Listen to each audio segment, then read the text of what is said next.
As the room fill up, be sure to hit that like button.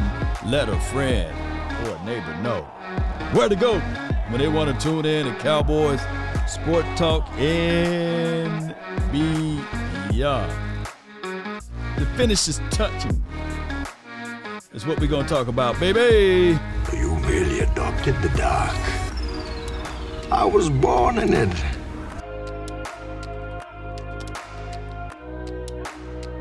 Come on. The name is Law Nation.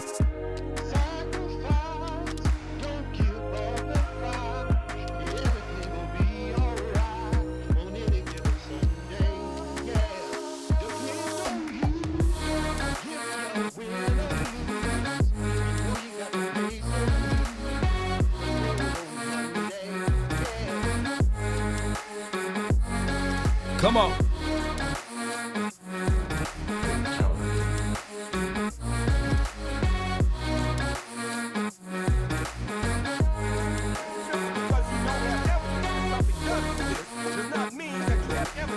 Five, 4, 3, 2, 1. Let's go. What's up? All right. Come on. One love, y'all. Appreciate you guys so much, man. Thank you all for tuning in. The name is Law Nation. And as we continue to grind, to shine, we are facing the last game of the year. Let me know if my audio is straight. Shout out to everybody. Salute to you guys for being part of these episodes all this year. The Cowboys are 12-4. Let me know if I got perfect audio, y'all. All right, so that's what we do. We build the plane while it's in the air. We got a big show later on tonight. Me, the Twin Maker, the Pick'em podcast, episode 25. It will be lit and ready. And what we're going to do is we got some international folks that's going to host the event, and we're going to jump on with them. Shout out to them all the way. Jan is the name of the app. In order for you to be a participant tonight, you will have to join the app. Hear me out. Join the app via this link right here on your mobile devices. And then from there, once you create your account, and from there you will be able to join via desktop or what have you. But do me a huge favor. Jan is going to be on, baby. So it's just how it goes, man. At the end of the year, we get a big super sponsorship deal, and they're going to carry us throughout the remainder of the off season. We're going to build up this thing, and it's going to be unbelievable. But that's my opening statement for this particular day, and I can't wait to see you guys, y'all lovely people, a little later on the Pick'em show, because I already know my brother got to take some shots, baby. But on the other news, man, they got rid of my guy. Man. Let me pin this to the top of the page while the room fill up. And that's Jan.com. So y'all check them out. Download the app on your mobile devices. But they got rid of my guy. Y'all say it with me. James Washington. They got rid of my guy. They may bring him back. That could be a situation and scenario, but they need space. We need to insert, dare I say, a help for this offensive line. They did elevate my guy, Matt Forniak, right? This is how you say his name. Matt Forniak to the active roster, what have you. He'll be fighting for that spot to see if he can be solidified as that center. Now, the center position is the hardest position to learn on the offensive line, one of them, because you got to point out the mic. You touch the ball 100% of the time. A lot of people overlook the center, but you know that center ball snap can be off, too high, turnover. Exchange, turnover, if it's wrong. So you don't want to sleep on a center. And that's why for many of years, we can sleep on the center when we had Travis Frederick. But then, when Travis Frederick left, it was always that weird spot. And if you playing anywhere on the defense, the quickest way to the quarterback is through the A-gap, right? And the safest spot for a quarterback is inside the pocket. But we live in a land, whereas the Cowboys, shout out to you, Jeffrey Simmons, he says, first timer, appreciate you. Thank you for joining. Here's the thing. Here's the 1,000 truths. There will be bevies of excuses for every team in the National Football League. But there's no levels of excuses for the Cowboys. We will be graded as we must go to the Super Bowl this year. If not, fire and brimstone. Law, do you have any truth to this? Did y'all know that even Mike McCarthy was on the hot seat? Like the pundits, the critics was calling Mike McCarthy to be on the hot seat. Right? The day before the Eagles game. The day before the Eagles game. So it was one of those situations where pundits are always looking to get rid of our guys, right? And we don't have, look, let me see if I got any factual information on this. Yeah, I mean, calling for this man to be on the hot seat, y'all. Can y'all see with your eyes, Name me another coach, right? See, this is who we are. It's the Cowboy versus the world, baby. But people don't look at the bigger picture because they're looking at it only through a vacuum, right? They are not looking at the grand scheme of all, right? Talk about the Cowboys, talk about the Cowboys, talk about the Cowboys. We are not privileged to have an off year. It's fire and brimstone, right? We are still mad and angry at the 4 losses we got, right? He shouldn't have lost those. We should be undefeated right now. A moment of silence for Law. Boy, James Washington. Shout out to you, Mr. 316, man. Yeah, we can give a moment of silence for my guy. Yeah, that's my guy, James, man. I thought that he was going to be the guy. Simply because you don't have evidence that something does exist does not mean that you have evidence that something doesn't exist. And what else happened? Law Nate? Well, what I'm saying is that there are known knowns and that there are known unknowns, but there's also unknown unknowns, things we don't know that we don't know.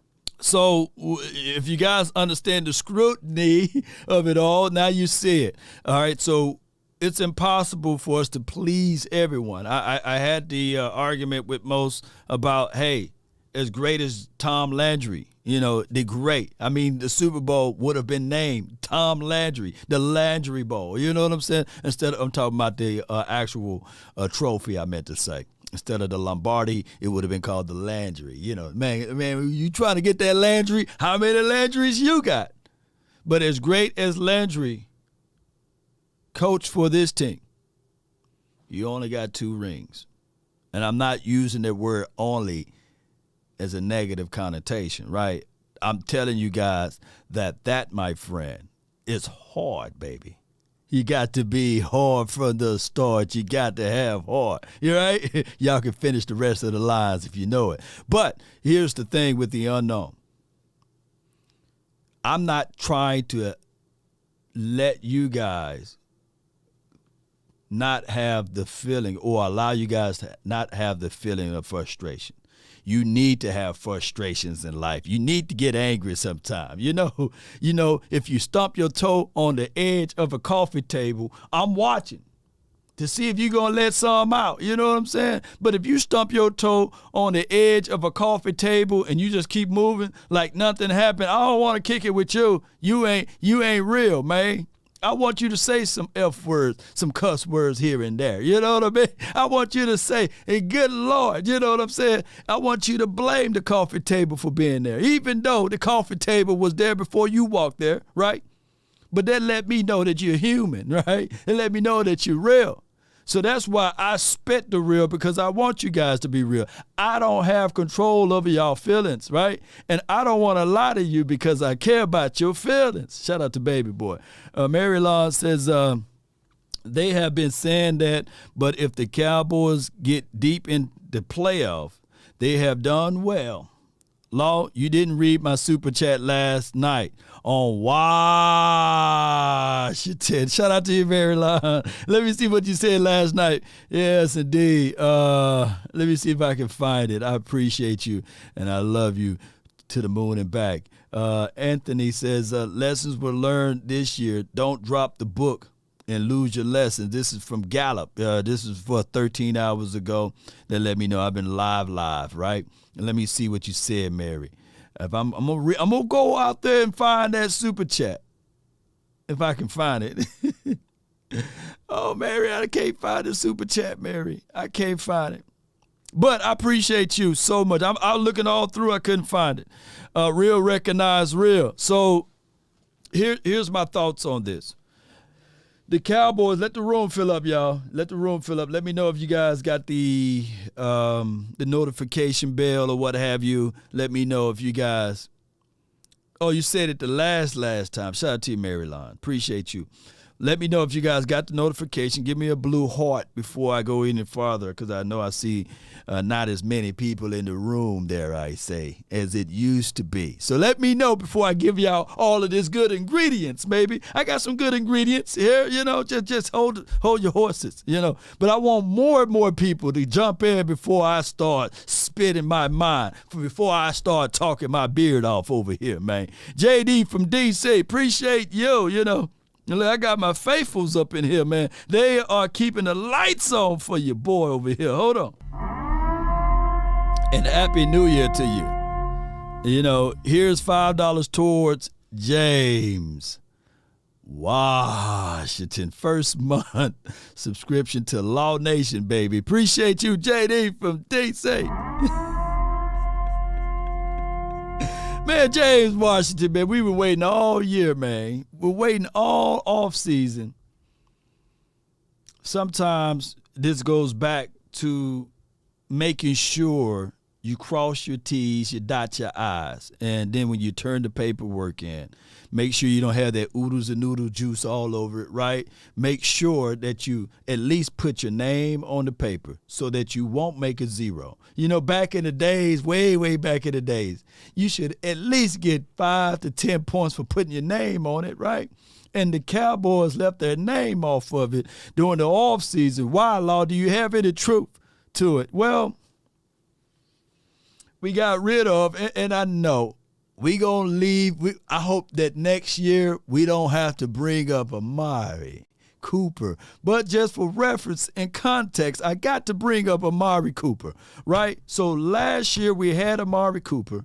We didn't want to pay the man $22 million, and I get it. It sounds like beating of a dead horse, but that's not the only dog that we got rid of. And I'm saying to y'all, man, where my dog button at? Come on, dog. Down, boy. Down. That ain't the only dog. Get down, boy. God. Dog it. I told you down. Leave me alone now. The dog is out. All right, so here we go. We got rid of Amari Cooper. We got rid of Cedric Wilson, right? And what I'm trying to say here is that we didn't replenish those guys. Although we're 12-4, I'm not mad at it. I know that we could be better, but that's a story of another day. What I'm saying is that when you get rid of something, make sure you replenish. Let me repeat. When you get rid of something, just make sure you replenish. So we thought with our mind that we were going to replenish Amari Cooper and Cedric Wilson with Jalen Tolbert and with a veteran guy by the name of James Washington. And it didn't work for us. But we are here at 12-4, and we can't cry over spilled milk. I'm not crying. I'm not complaining. I'm just explaining the situation. And we are at this moment that this final game of the season, see how I tied all that like a bow tie? It look good on you, don't you? It look good on that bow tie. Look good. It ain't a clip-on bow tie, by the way. But now that you got the bow tie on, and I tied it up real nice, what I'm saying is that this last game, the finishing touches, week 14, week 15, we done fooled around and got a guy by the name of T.Y. Hilton, right? And I think he played for 16 and 17. Now, by us having him out there on the field or what have you, he brings a level of tenacity. He brings in levels of leadership. He brings in the levels of the voided areas that we left out. Because what I'm trying to say is that with Amari Cooper plus Cedric Wilson, there was 1,400 yards, 14 touchdowns, less than 4 drops between the both of them. And on top of that, target passer rating when targeted for both of those guys were north of 122. That's levels of production that you just can't shake out of a can and say, come on, James Washington. There's no angles that we can debate to say that we were better with Jalen Tolbert. And excuse me, I'm not finna SHI, you know what that T stands for, on my guy Noah Brown. What I'm saying is that what Noah Brown did was remarkable. But there's a ceiling that people have, right? And I truly believe that he reached his ceiling or he reached his max, and that was the most that you can get out of Noah Brown. Now that Noah Brown, hear me out. If we get some more people to jump in, I appreciate y'all so much. And y'all be sure to check out Jan, and we're gonna be good. We'll be good tonight. What I'm saying is that now we may see another surge from Noah Brown. Let me give it up for Noah Brown. Another surge of good games. Why, Law? Why? Tell him that it's human nature. Why? You do me that way. Noah Brown is going to have another life given to him. Why? Because now he's going back to his natural spot, being the 4th or the 5th option now. And now what we're going to see with our eyes is CeeDee Lamb, who emerged himself as the number 1 wide receiver. T.Y. Hilton being that guy that's going to be the number 2 wide receiver that you can move around like a chess piece back into the slots or what have you. And he's going to be that dog for us. Pull it up again. He's going to be that dog for us. And then you will see the sprinkles of Gallup being their 3rd option, who I can believe that he's a solid number 2. But now even Gallup don't have to depend so much on him. And now Gallup, he can be that 2. He can be that 2B, right?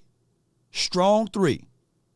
And then when we see Noah Brown come in for a spoonful of time and not reaching his ceiling, shoot. They don't want that smoke from Noah Brown 85. You know, you be like, is that CD? When CD get that big? Oh, that's Noah. Hey, man, first down, baby.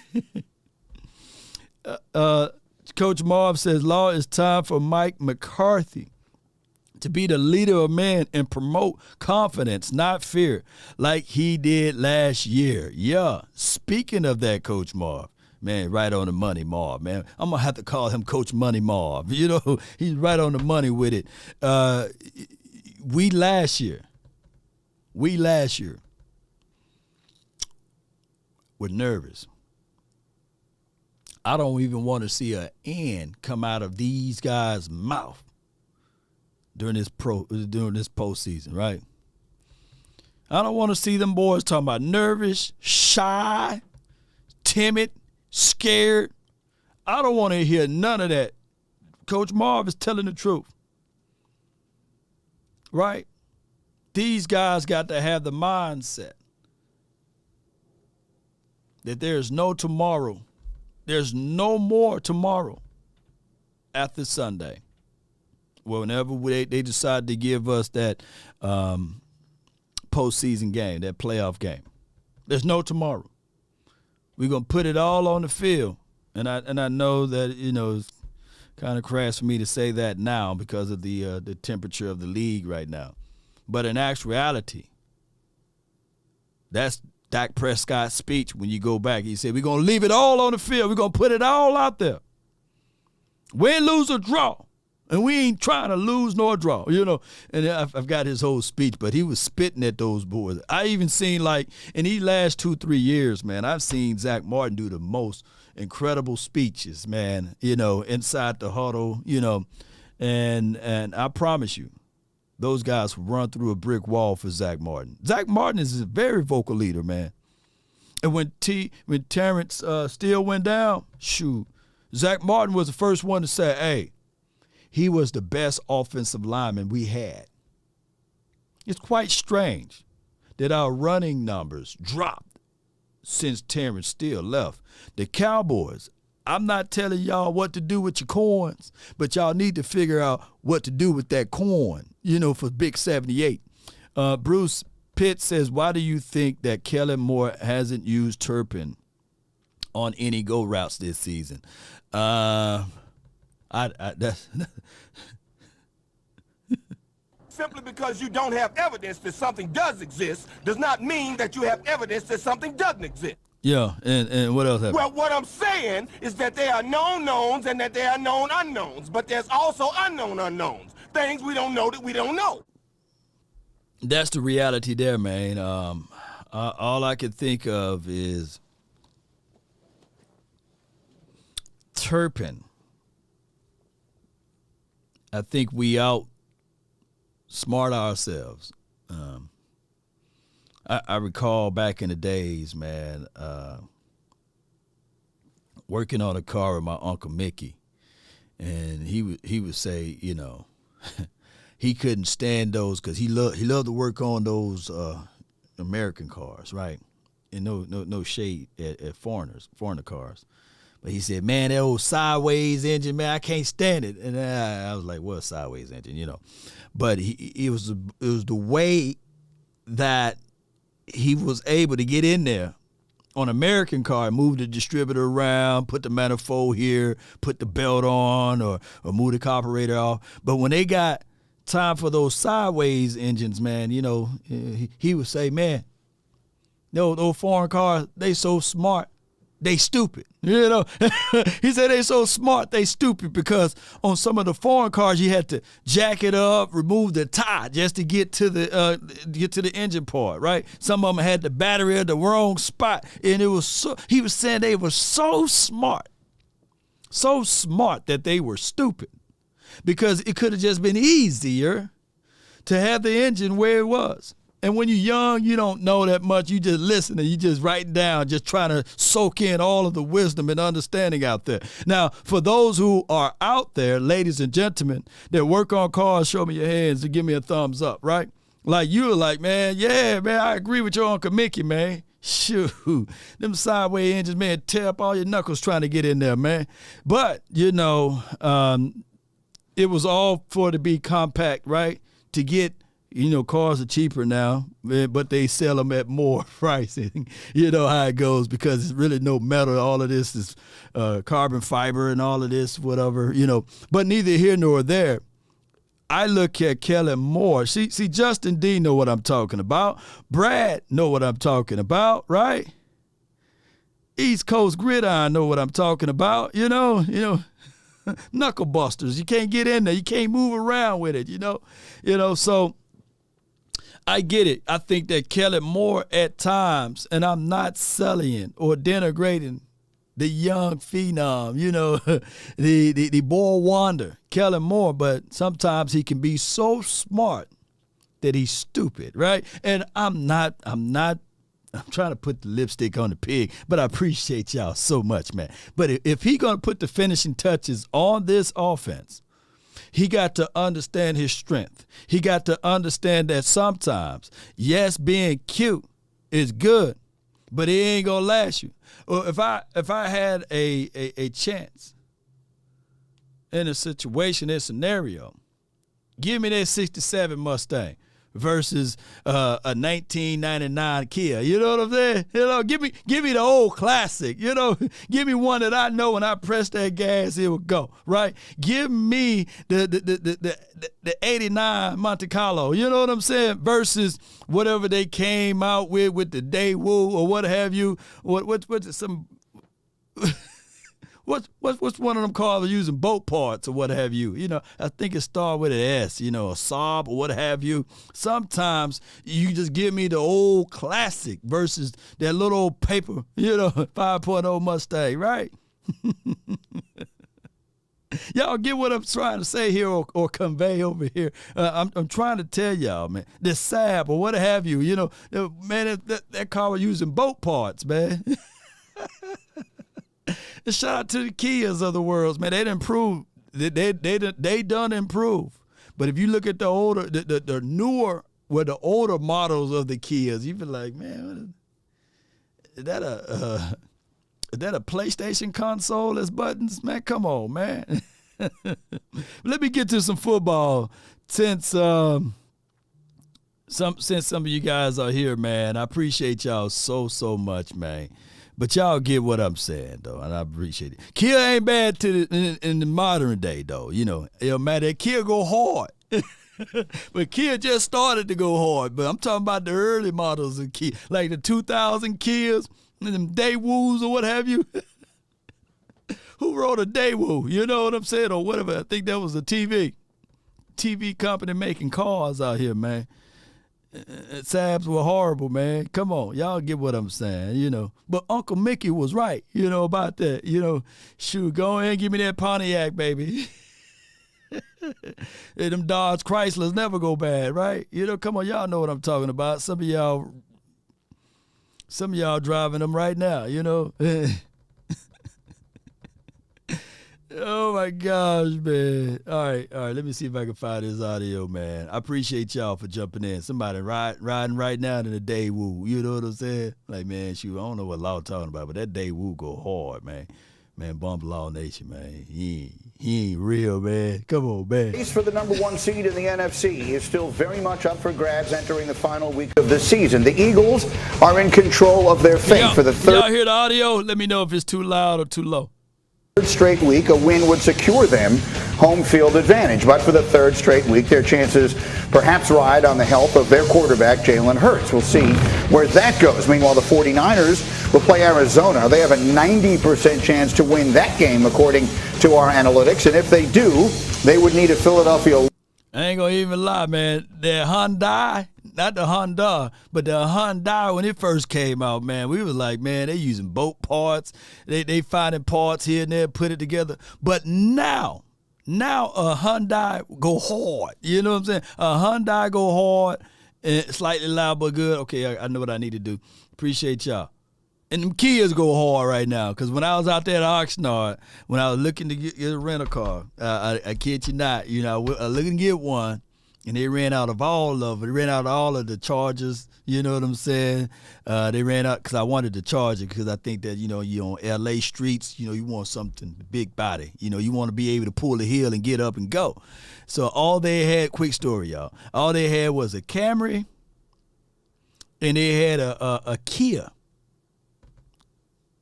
They had a Kia, and I don't like to put the key in there to turn, but the Camry had the one where you had to put the key in there and turn. I'm so used to having to just push start, right?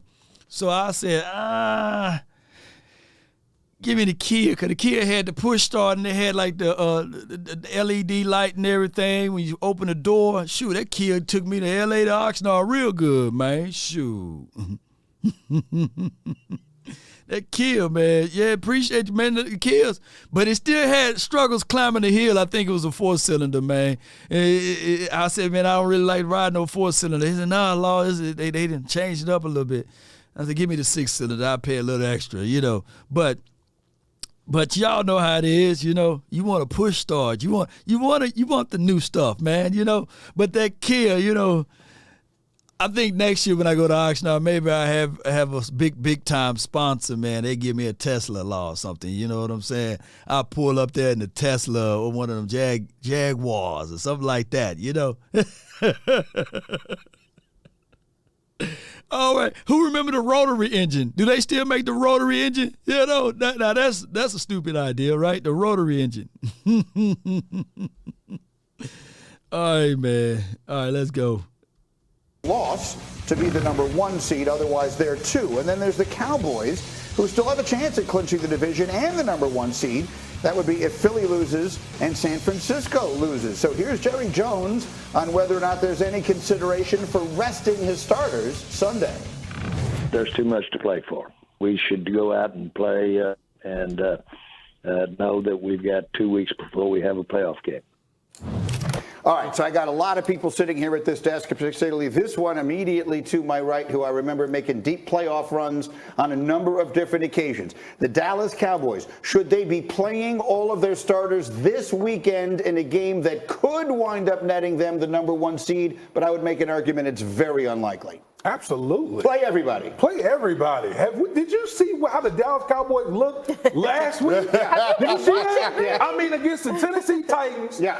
When they were basically, like, when all their players were rested and they would basically scrap by against the JV squad of the Tennessee Titans. That is not the way you want to go into the postseason. So, Greeny, this nonsense that you're talking about with benching everybody, nah, bro. You know what? You know how they would look even worse, Kmart? You know how they would look even worse? With Tony Pollard hurt, or C.D. Lamb hurt, or Dak Prescott hurt, or Trayvon Diggs hurt, or Micah Parsons hurt. Yes. Don't put those guys on the field Sunday. Right. I'm with you. But you can't think like that. Why not? Because if you went into every game thinking like, oh, well, guys could get hurt, you'd never play a game. Have like you met me? Man, the lady is speaking the most truth on this Get Up show this morning. When you think about it, when you start thinking about injuries, that's when it occurs. This is a gladiator sport, man. And I'm not finna get into the details of what happened to Mr. Hamlin. All I can tell you guys, if you guys want to make a strong support, continue to support his foundation. Continue to send your prayers out to him and his family. It doubled. It's up to $6 million now, y'all. It doubled from yesterday. $6 million. So when he come to, because thou shalt decree a thing and it shall be established. And if it's Lord's will, if he come to, when he wakes up, you see that smile on his face, it's going to be even bigger. Because it's up to $6 million. $1 million, baby. And I know for the love of money is the root of all evil. But if y'all read some more of that, money answereth all things. It didn't say some things. It said all things. So these guys that play in the National Football League, they got to have the mindset to know that every day they out there on the field could be their last one. A gladiator sport. And a little small part of us, believe it or not, understands that, even from a consumer. Coach Marv, did Jerry reveal the NFL plan for extra week 19 with the question, exclamation there? They did talk about this on other levels about the scenario where they move the Pro Bowl game out the way, move the Pro Bowl game out the way, and let this week be a bye week. But this is the first day back to practice, so they're going to test the waters, right? Teams practice back on this day, and they would test the waters to see what's going to happen. Let's go. Fair point. I think momentum is a very real thing this late in the season. And because of how we've seen Dallas play, whether we're talking about them against the Texans, you're just talking about the Titans. This is a Dallas team where everyone we were talking about as favorites now seems to be sort of scuffling along at the end. And that to me is a little concerning. And the Cowboys have a lot of areas, whether it be Dak and the interceptions, the defense, all run defense, all these things that you want to see them clean up. before the playoffs start. All right, point of parliamentary procedure. Let me show the odds, okay? Let me show you how little the Cowboys have to play for. What they need is for Philadelphia to lose. The Eagles are a 14-point favorite this weekend against a Giants team whose coach has basically made it clear. I'm suiting up at corner this weekend for them, okay? Right. The Giants aren't playing anybody. Philly is going to win that game, so you're not winning the division. Forget about San Francisco, because once the Eagles win, what the Niners do doesn't matter, and they're a 2-touchdown favorite. So, you want a bye week if you're the Cowboys? Take it this Sunday. I hate that. Oh, wow. All right. Sadiq. Law. Salute. I see James. Washington has been released. Yeah, he's gone. They may bring him back, though, to the practice squad. You know, they need a spot on that offensive line, and that is the situation. All right, so they talked about the point spread, and they finna talk about this bye week. And they finna talk about if the Cowboys wanting a bye week, now is the time to take it. Now is the situation if you want to get your guys rested. Now will be the time.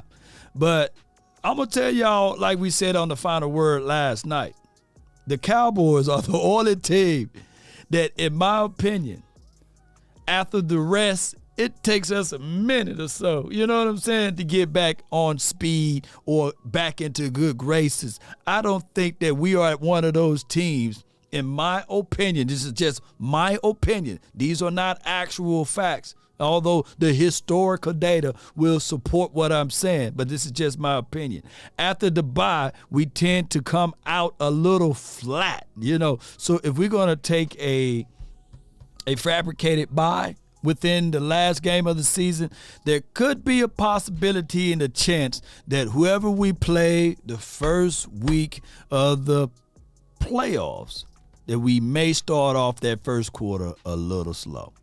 That I disagree with the Super Bowl champion, and I agree with the talk show host. It bothers me. I'm sorry, and you want a Super Bowl too to sell, and you're going to be on this side. It makes me feel like I'm wrong. But the idea of being healthy, and Kimberly, you talked about momentum. I'm not sure that I buy momentum, but if there is momentum, the Cowboys' momentum is going in the wrong direction, so they need to stop. Right. They need to stop, take a second, reset, and try to redirect this momentum in the right direction. I do think that we failed to appreciate how important, how impactful injuries are on a football season and who ends up winning the championship. We know how important that bye is in the first round of the playoffs, and if you can manufacture one because you've earned it or because the circumstances have put you in that situation, I think it's better to be healthy than hot, in my view. And they're not a young team. They're not kids. They're team that's been in playoff games and has a veteran quarterback. They'll be fine. If you told me that I thought they had a real shot at winning the division, I would feel differently. But there's no way the Eagles lose that game. There's just no way. The Eagles to lose, and they need the 49ers. Okay, somebody clip this. Greeny saying there's no way, because now I feel like you just putting bad juju out here. Yo, talk to him, lady. Whatever the lady name. That game. And the games are at the same time because the league schedule, they did a very good job scheduling all that at the same time. Chris Canty, would you want to play? If you're a player on the Cowboys this weekend, knowing exactly all right, what the Chris, what he gonna say, are, y'all? What Chris gonna say? What do you think I should do? What would you tell him? Players need to play, Greeny, and the Cowboys have a lot to clean up. And I get that it seems like there's nothing to play for, but you can't tell the 2007 Giants that because they clinched the week before the regular season finale. They went out and played the New England Patriots in a loss, but that loss gave them the confidence that they needed to go on a run and win the chip ultimately. And that's what it is about for the Dallas Cowboys. But when you look at how their defense is playing and how their quarterback is turning the ball over, it gives you a lot of concern about what they're going to be able to do once they get to the postseason, especially considering their first round matchup with the GOAT, Tom Brady. So I think there's a lot to be gained by playing against the Washington Commanders in terms of cleaning up some of the things that they've got to clean up. Quick thought, because you look Chris Canty, as much as I couldn't stand you just the other day, hey, man, he's spitting some gems out there, man. He's spitting some real fire. And I get with what y'all are saying. I get with what y'all are feeling, right? But when you contextualize what this brother is saying of what the 2007 Giants did, they clinched. They clinched the week before they played the New England Patriots. So just what he said. And the Patriots beat them, but they played a hard fight game. They fought real hard in that game. and they realize something in that game, that Tom Brady can bleed. You know what I'm saying? And if they know that he can bleed, they know that they can find his weakness. And they had to go into the playoffs. They had to play some other team week 1, and then they played us week 1 of the playoff, and then the week 2 of the playoff, they played us. And who won that game, by the way? Let me just peel back some old wounds right quick. You know, yeah, Chris Canty is still whack. I feel you, Nick. But who did they play? And who won that game? The Cowboys versus the Giants in 2007. You know, who won that game? I'm asking y'all because I'm gonna pour a little salt on that wound. Right. This is how we get a little tougher as a community. Who won that game? Y'all let me know. Oh my gosh, man. But it's always better to be prepared for an opportunity and not have one than to have the opportunity and not be prepared. If you guys recall, we were healthy in that game. We didn't have a lot of tons of injuries. We were so healthy that we went to Cabo, y'all. You know, so last season, hear me out. Hear me out, ladies and gentlemen. Who was the most healthiest team entering in the playoff last season? The Dallas Cowboys. Right? So we can be healthy, but can we be prepared mentally? That's your number one health right here in your mind. Right? A person that's determined can dig a ditch with a spoon faster than a lazy man can with a shovel. Right? With all of the muscles. But if you determine you would dig a ditch with a spoon. You're laughing. No, this just goes.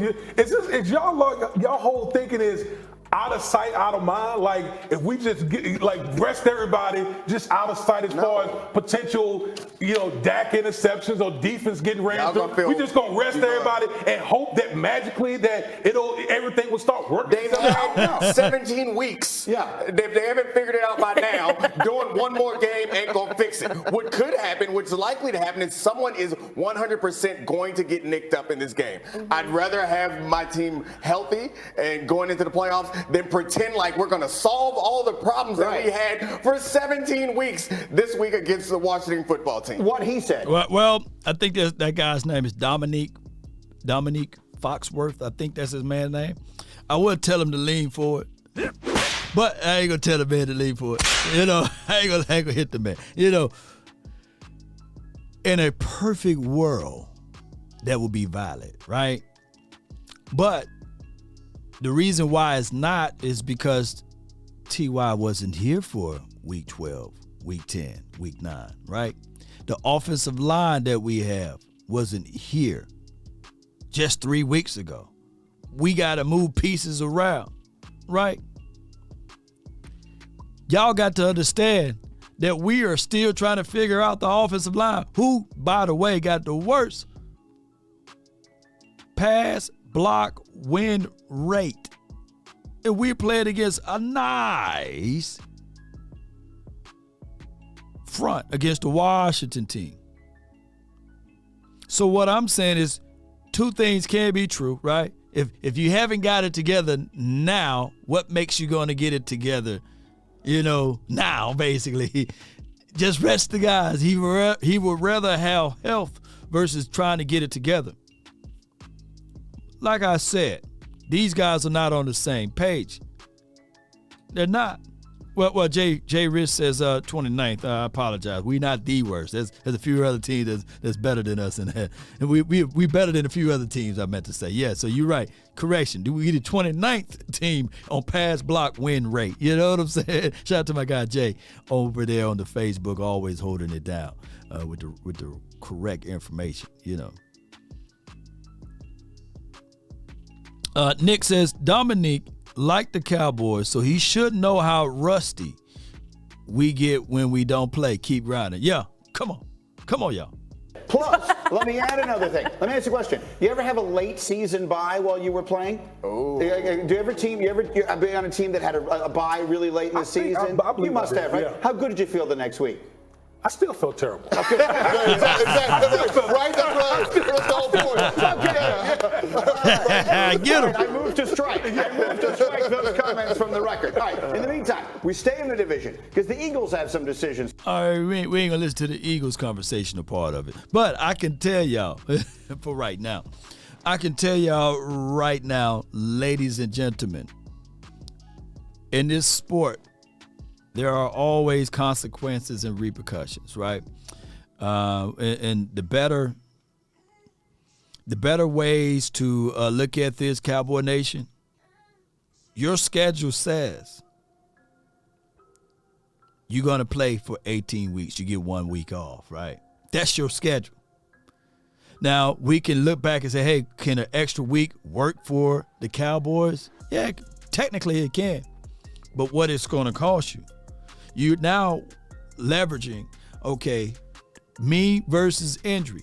Injuries can happen in any time, any part of the game. You can't play to say, all right, cool. I'm going to make it my business not to get hurt. And then when you put off on one area, it will hurt you in another area. Law, do you have any truth to it? You guys remember Xavier Woods? In my opinion, he was always an excellent safety for us. But when it got down to contract time, he started to look at it like, if I have a catastrophic type of injury or out for the season, I won't get that bag. I won't get that money. I won't get the resources that I need for my family, right? And we can't talk about, man, hey, Law, let's not talk about the money, but these how these guys think. Law, do you have any resources or truth to this? Well, let me see if I can pull this up just for someone right quick. This is the truth by the Damar Hamlin situation. Let me play this audio for you guys. Let me pull it up. And this guy was spitting nothing but ether on this one. Let's listen to this guy, and we're going to discuss this. Because when you start to play a certain way, it will hurt you in the long run. But also, these guys, the NFL got the weakest player union in the world. Right? Let's listen. The league was never considering continuing the game. I'm gonna keep it real. We in left field. I'm kind of hot right now too. I'm kind of hot because we do this every freaking time something happen on this field. Everybody want to pivot and act like they. I done heard people talking about, just the mental health of the players, and you could die. They don't even know they could die out here. We sit here and talk about this stuff every single time. Schedule remakes, how we gonna make it up, what the league feels about it. I don't give a damn what the league feels about it. Keep it real. Why we don't talk about the stuff that matter? This young man, you wanna know how what this you need to know about him? He's 24 years old, right? He got a contract for $160,000. That's his bonus. Mm-hmm. And he earns $825,000 this year. You say, G. Bush, why are you talking about this man's money? Because guess what? He's been in the league 2 years. That means he's not vested. That means if he never plays another down in his life, he don't get another check for the NFL. Let's be clear about this. You got to play 3 to 4 years before you even sniff a pension. So all this heartwarming and prayers and condolences don't do nothing for that boy's mom that got to go home, look at her son, and he might need extensive care for the rest of his life. And you know what the NFL will tell you? Well, we'll look out for the people like him. No, you won't. No, you won't. Let's talk about the disability policy for the NFL. Get him, guy. Right? They moved it from $22,000 a month to $4,000 in the last collective bargaining agreement. Did you know that the NFL has a private board that reviews all aspects with their doctors and with their neurologists and their specialists? They can deny benefits even if Social Security deems you to be permanently disabled. The league can come back and then say, the government is they're experts, but let's take it over so we don't pay anything out. Only 15% get approved by Social Security. The league says that number should be lower. Get that. 15% of the people who apply for disability in this country, I know, I was a disability expert. It's very low. I submitted over almost 250,000 applications in 1 year one time. I know. Since the CTE settlement, only 6.5% of the settlement has been paid, according to the admin's website. I looked it up yesterday. Look it up. And 60% of the claims have a qualifying diagnosis but have not been paid. Let's talk about this. They're also moving the pension. And that pension, he got to make it to 55. He's 24. And they've moved that between 3,000. They moved it down to 3,000 when it was 5,600 a month. And the last stat that you should know about is the Bills owner Terry Pagula owns the Sabres as well as the Buffalo Bills, and his net worth is $6.7 billion. My question to you is, NFL, when do salaries become guaranteed? All right, so he gave us a lot to chew off on, right? The NFL got 1,696 employees out there on the field, 53-man roster times 32, they give you that number. But if we actually clear that out, and actually it's 63-man roster if you including the practice squad guys, right? And they can be cut at any moment, in any minute, right? So you got 2,016 give or take employees, not counting coaching staff, water boys and towel guys or what have you. So you got a lot of guys out there. The NFL proceed to make over 100, close to maybe, look, let me just count the Amazon deal, $111 billion with a B, right?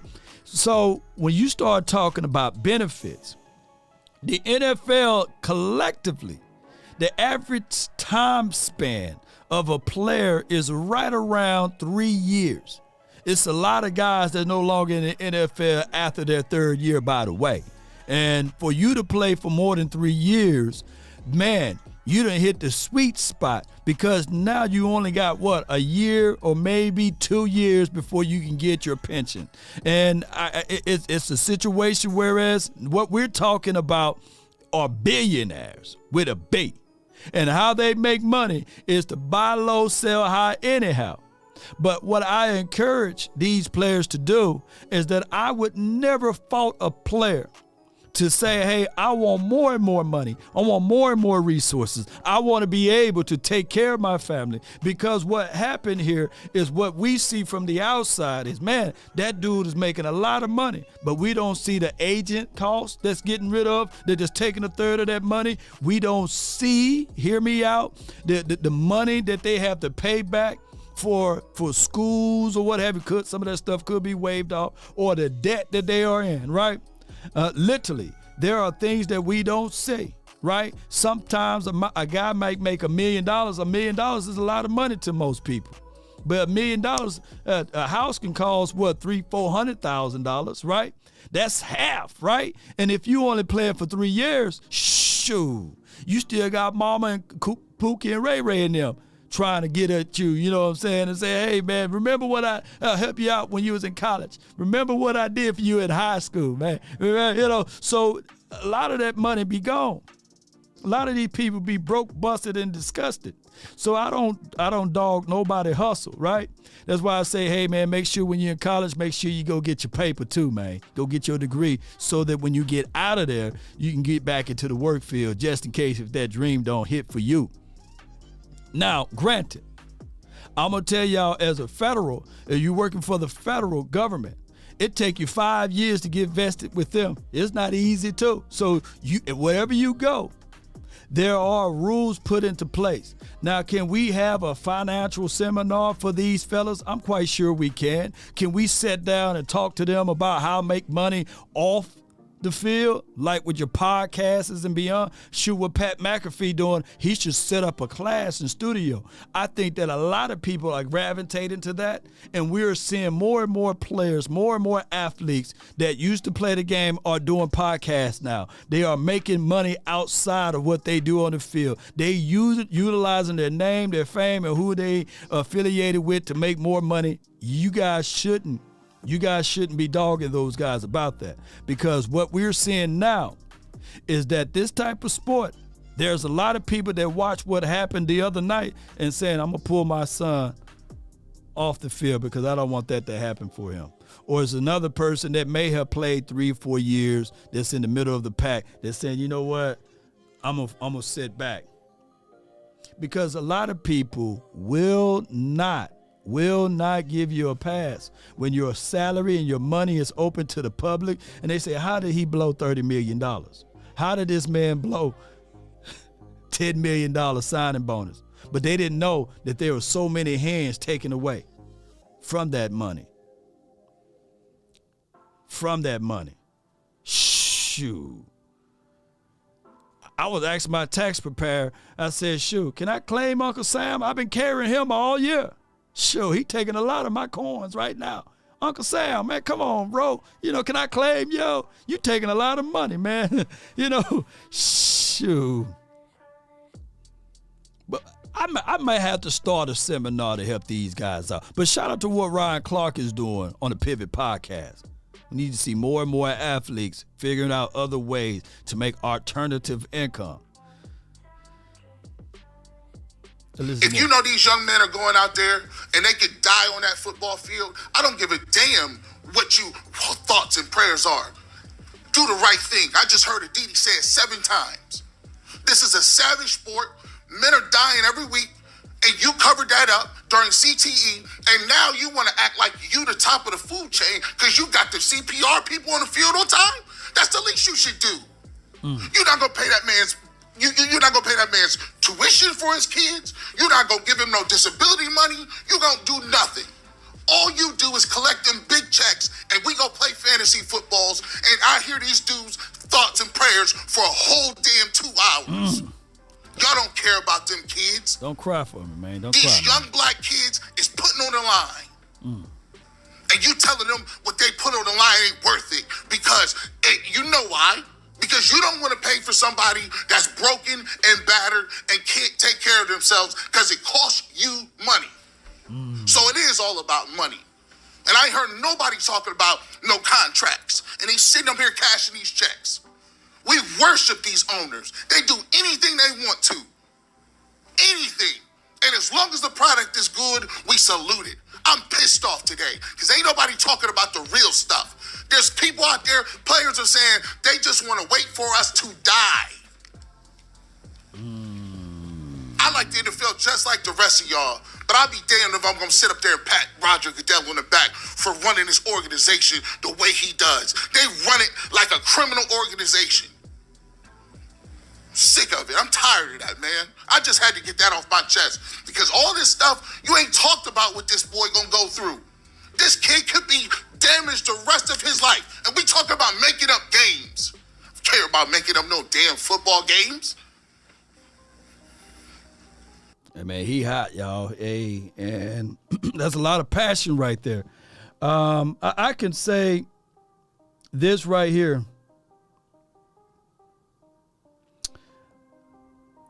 Roger Goodell brought money to the league in a unique way, and we're going to get to the conversational piece of letting you guys onto the show. Matter of fact, I'm going to go ahead and see if I can insert, because I want y'all thoughts on this. I really do want y'all thoughts on this. Roger Goodell brought money. I'm talking about massive amount of money to the league. And that's why he get paid $45 million a year. Yeah.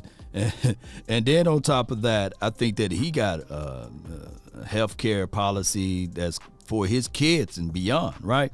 Now, the 2016 employees that they have, and that's adding all of the team, including their practice squad guys, get the short end of the stick because they don't have a situation where it's guaranteed money. It's pretty much a year-to-year basis. Even if you do get a big contract, people will say, hey, everyone have a reason, but results are what matter and all of that, right? We want to win the Super Bowl every year, which, granted, we see a lot of money. But here's the problem is with all of this. The players got to understand the hustle too. And when the players understand that they are only here for a short time, not a long time, they got to make sure. Hold on, I'm playing this to the top. If you want to join the stream, it's at the top of it's pinned at the top of my page on my YouTube. The players got to understand this is a hustle, y'all. I'm just trying to get my way too. I'm trying to get in where I fit in. And they got to make sure that they can go out there independently and look at it as a business and sign themselves up under insurance policy. I know for sure my little ones, when I leave this dimension, they may not have the presence of law, but they're going to be set up nice. I ain't going to tell y'all the dollar amount, but they're going to be set up nice. And that is the conversation as we, as melanated people, we refuse to have that conversation at the dinner table. What we gonna do when grandma die? What we gonna do when mama die? Do you have life insurance? Do you have a policy put in place? There's a lot of people that look like me that when it's time for the older ones or the parents or what have you to leave, the only thing they give you is a debt that's left behind because nobody want to have these type of conversations. Which in the NFL and the Players Union, they need to have these type of conversations. They do. And they need to stop settling for less.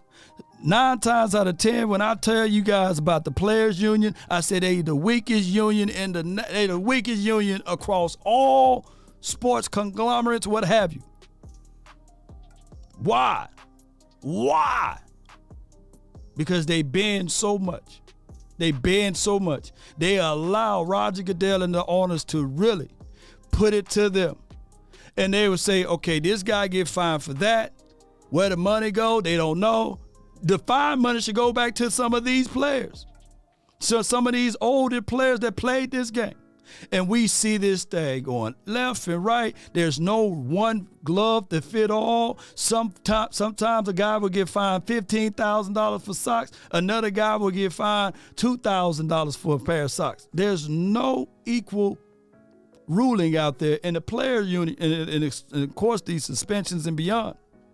Come on, y'all. Appreciate everybody for tuning in. But this guy right here, he's angry, he's frustrated, and I feel him on that. But somehow you can only get mad and frustrated for so long, but what you gonna do about it? That's what the conversation need to be done.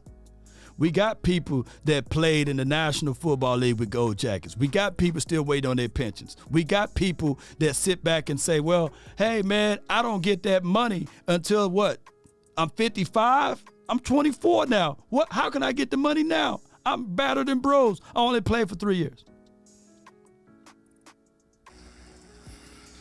Bernie Kosar is the one that said that.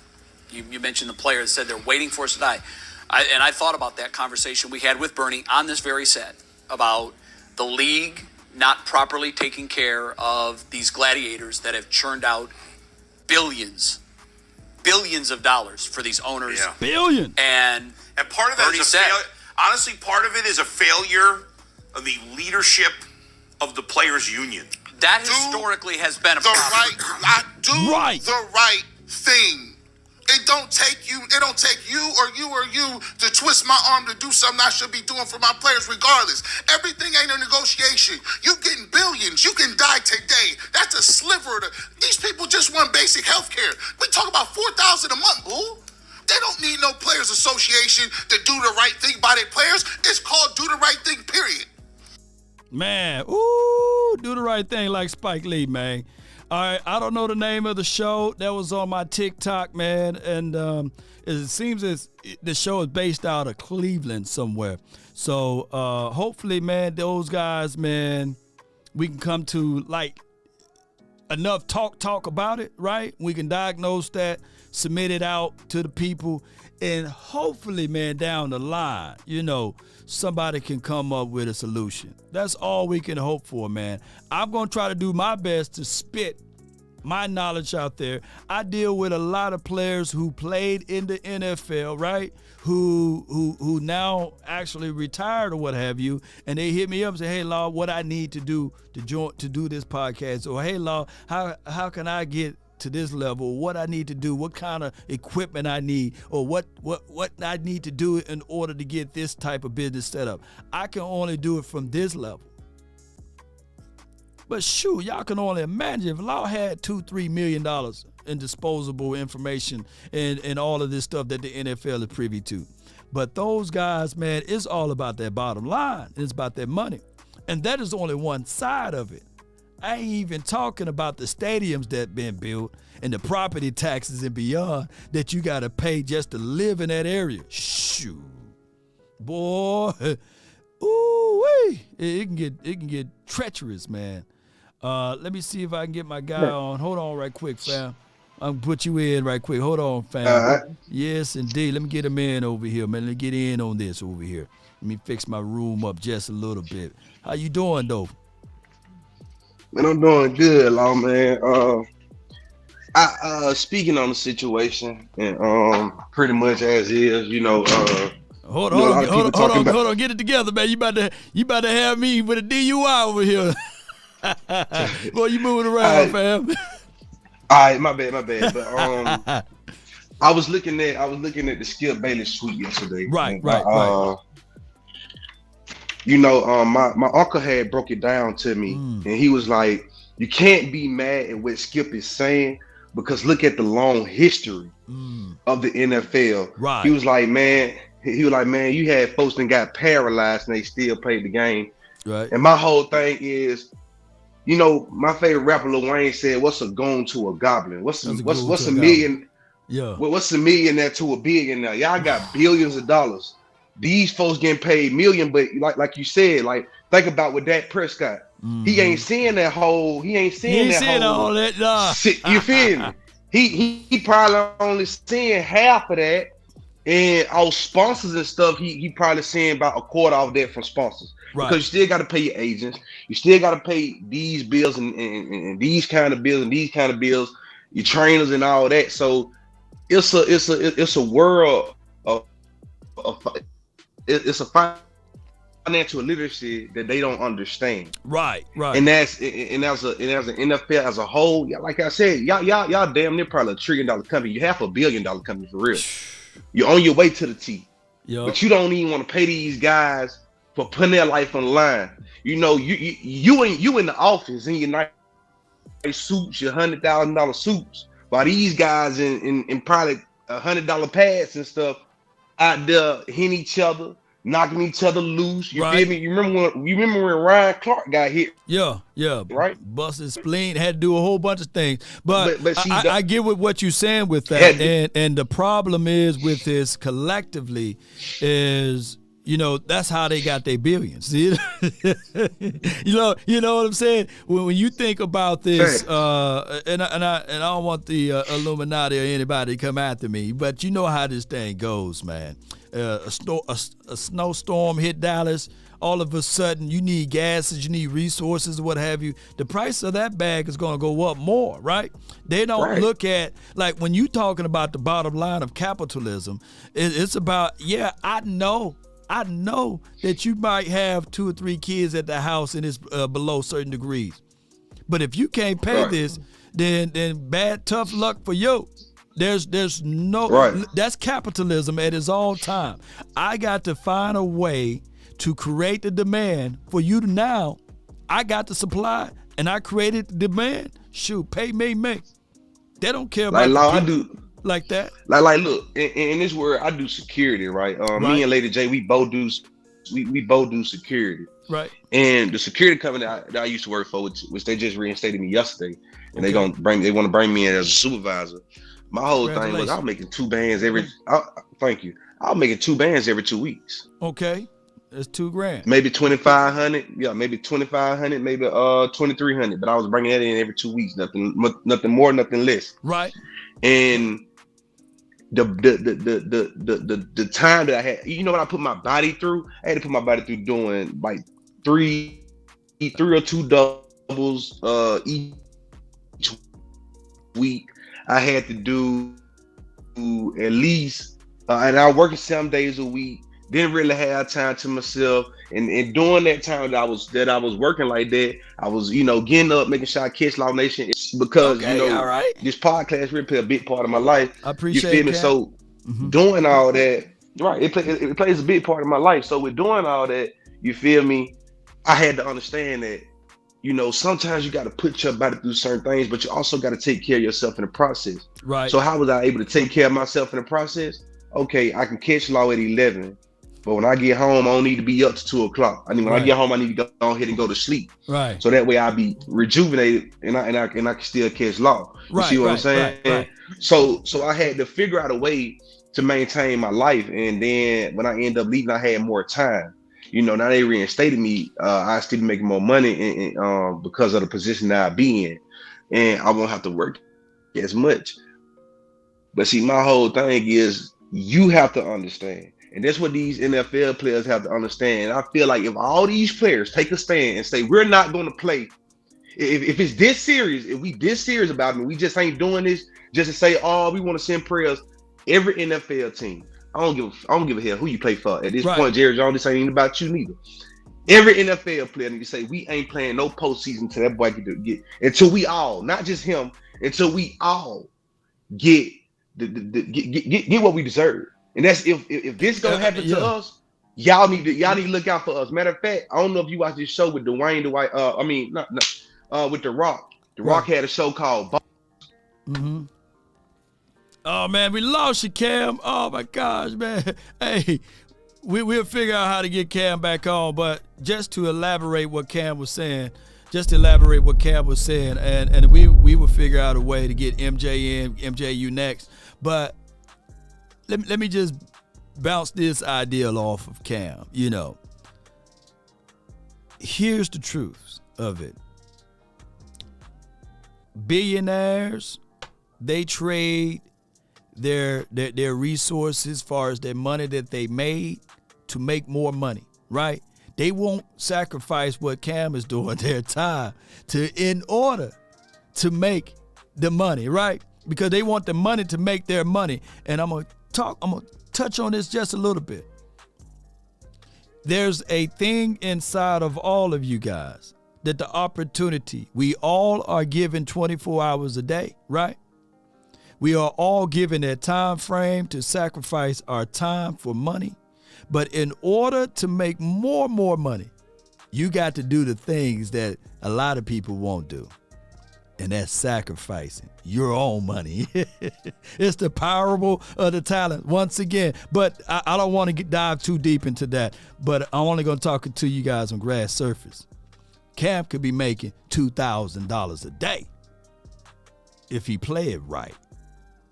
If you guys know what I mean. But that's a story of another day.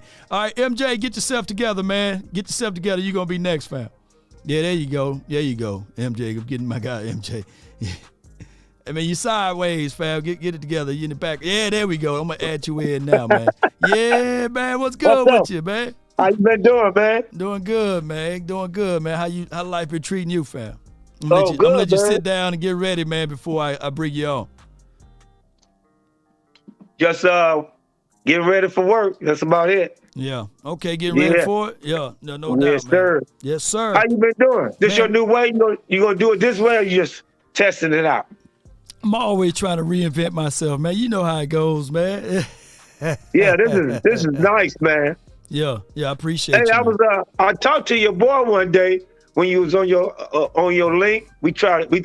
We had zoomed in and we talked. We was on your show and we was in the background. How you like Tupac?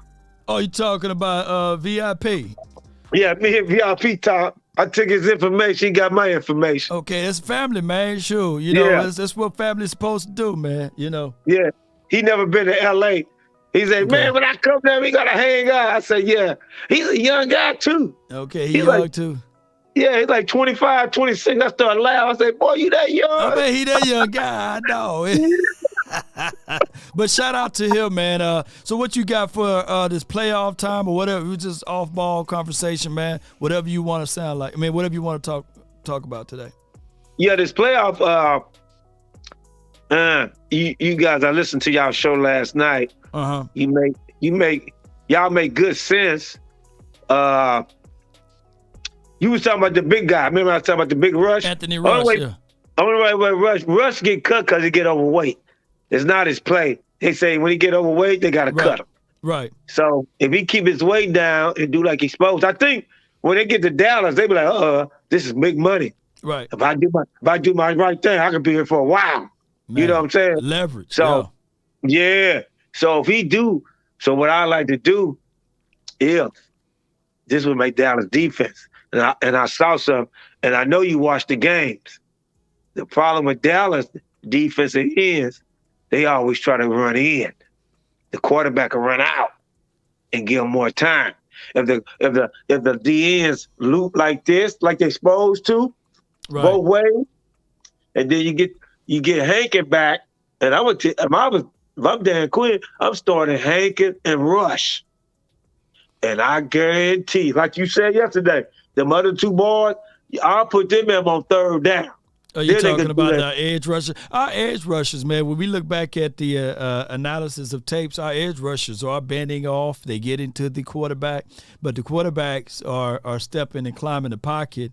And most of our sacks are coming from when we rush from the edge but meet back inside. So what that tells me is that we are not getting the essentials pushes up the. We're not getting the push. Yeah, we're not getting.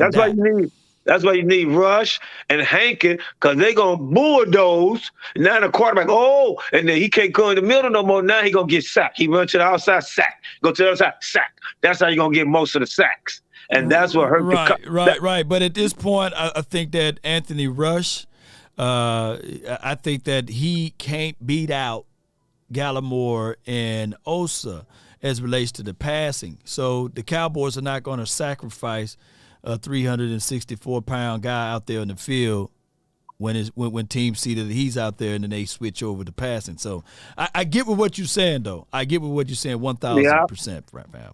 But we got to do something, man, because I'm going to tell you something. And you made a good idea last night.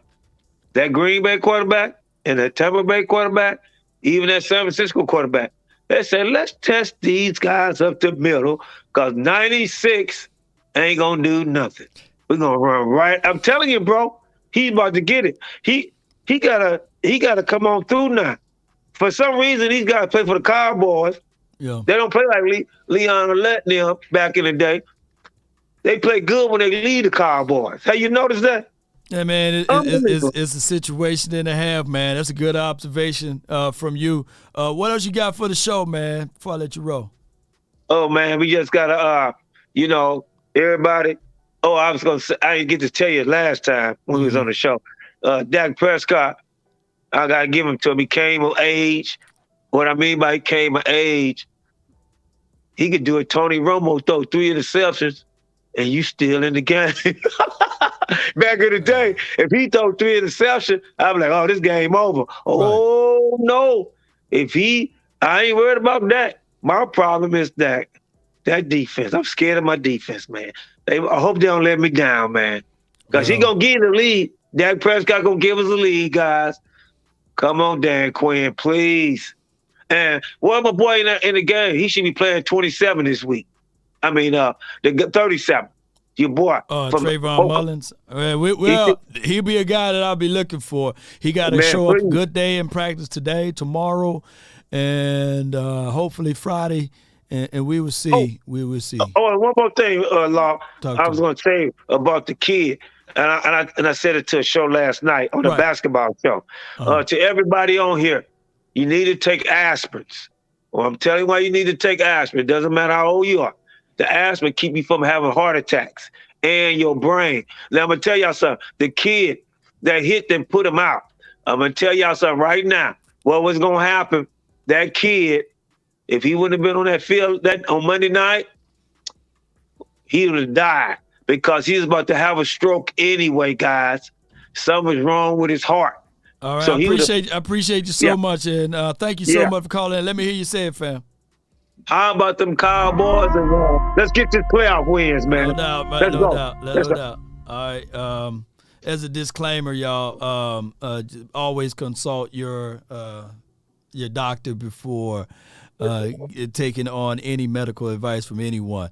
That's just my thoughts right there. You see Facebook? Hey, VIP, man, where you at, man?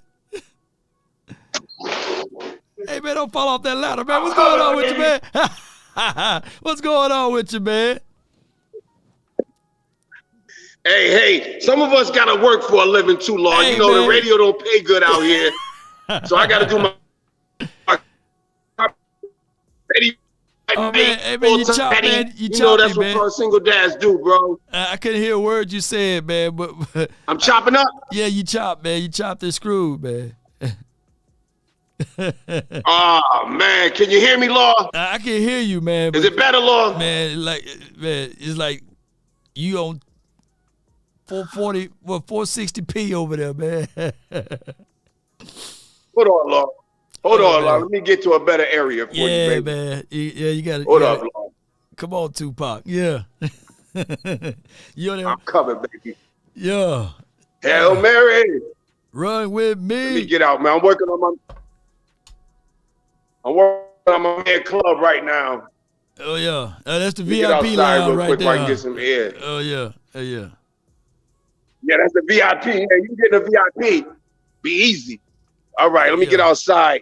Lord, there's something that I'm glad they were talking about this earlier, Lord, because I'm gonna give you a little feedback about me, about myself. You see the star on the side of the truck, right, Lord? Man, you all rolling right, that's hard gonna be our with it, backdrop. man. My mother. Man. My mother was Black Panther. Man. So man, you this every other whole aspect of this is why I don't like people. Man, it's every Can other you hear me, word, Lord? man. It's every other word, Tupac. All right, Lord, I'm not gonna move. Can you hear me? Yes, a little bit better, man. Go with it, man. All right.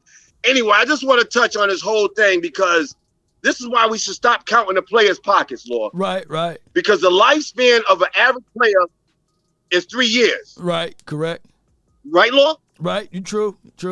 And in 3 years, and just what young man said is you don't get your pension till after your second contract.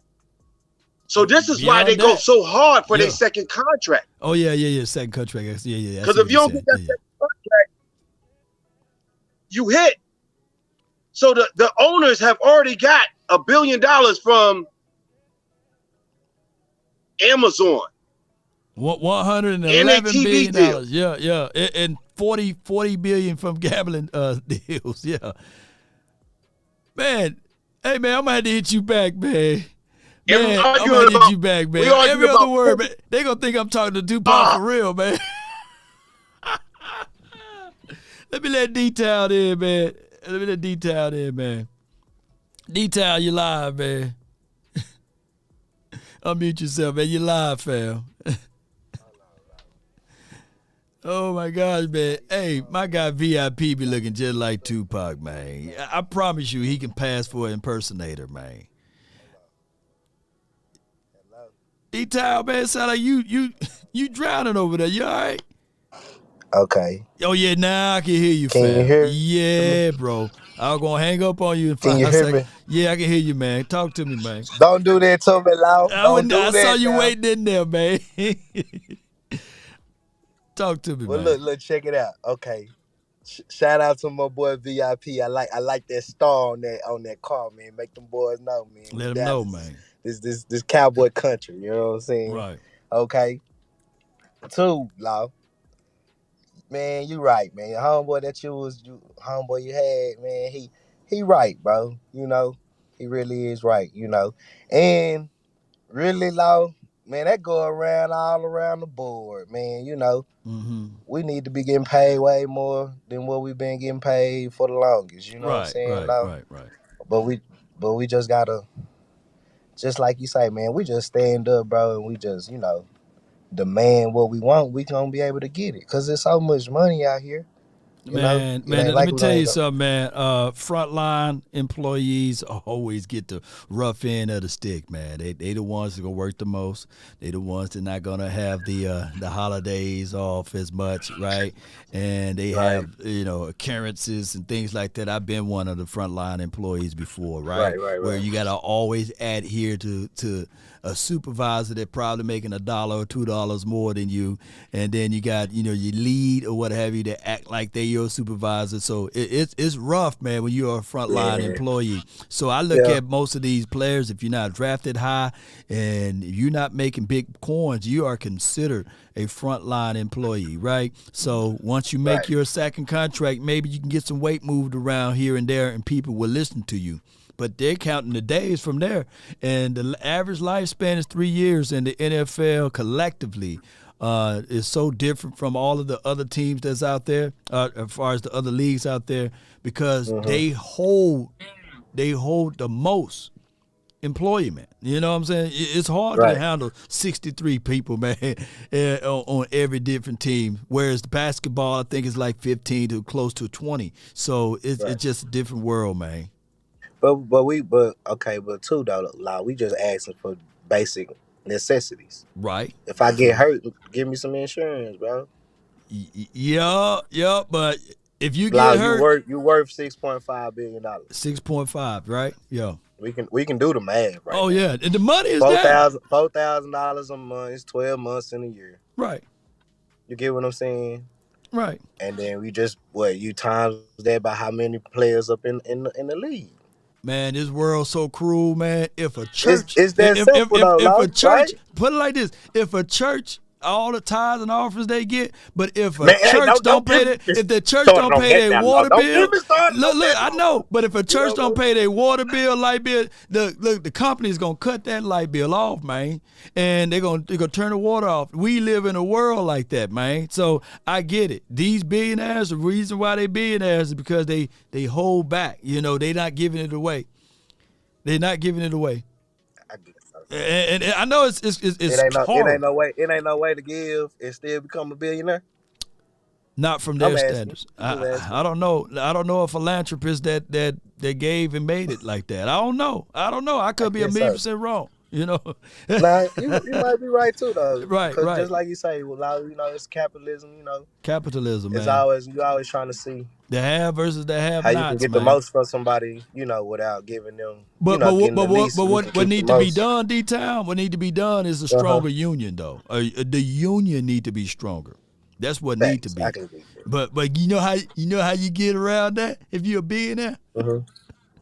Open up that open up that check I sent you in the mail. You know what I'm saying?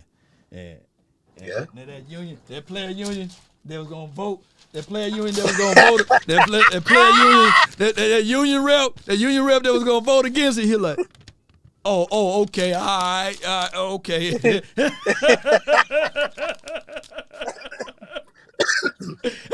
I don't even know you no more, Law. You know what I'm saying? I don't like Law Nation no more. That's the truth. Nobody wants to know the truth. And he's like, okay. All right, well. Okay, then. Okay, we ain't gonna risk. We gonna allow the weed now. My people want the weed. You can allow them to smoke the weed.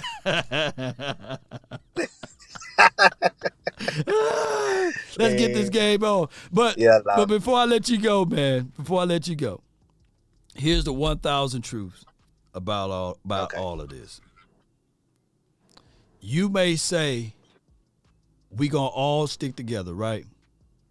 Right. The only thing is when you got division, like the quarterbacks get paid more than the running backs, right? The wide receivers get paid more than the tight end, or the wide receiver get paid more than the kicker.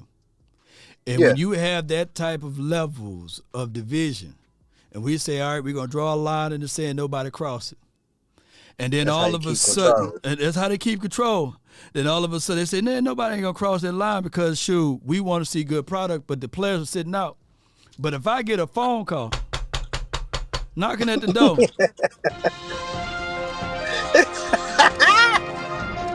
Breaking news, Roger Goodell is now signing Law Nation Sports to the Dallas Cowboys to play defensive back. Now, his salary is going to be $2 million. This is a 40-year-old guy for $2 million. And all of the people just sitting back like, wait a minute, hold on, wait a minute. And then they're going to call D-Town. Breaking news. Yeah. The Cowboys have now drafted D-Town as the wide receiver. You gonna play? You gonna play? Or you gonna fight the good fight? Huh, D-Town? You gonna play? Yeah, I'm going. You gonna go? You gonna put that 2-week notice in? You gonna be like, I hey always man. been a dude that's gonna fight the good fight, man. But these players are not unified like that. They're not unified now. Appreciate you, D-Town. Yeah. That's the only problem. I'm gonna be the slot receiver of the Dallas Cowboys. I'll be right a DB, now. man. And 1-2 plays, and then I'm gonna sit on the sideline. But what you say? They can't just get the bait. Man, man. I mean, now I lost you, fam. I'm gonna let Lee in, man. Lee, man, what's good, man? I'm all right. How you doing? Man, great, man. Talk to me, man. Any conversation you want? I heard people talking about Gallimore, man. What's wrong with them? Look, Gallimore he's a really okay player, and I feel like he could be really good. It's just, injury, I feel like held him back a little bit, but he was playing better before injury. I'll say that. Okay, so he got over. Let me break this down. And I know it sounds terrible right now, man. He got 18 solos, 1 sack, 8 pressures, 1 hit. Okay, that's a stat line for the season.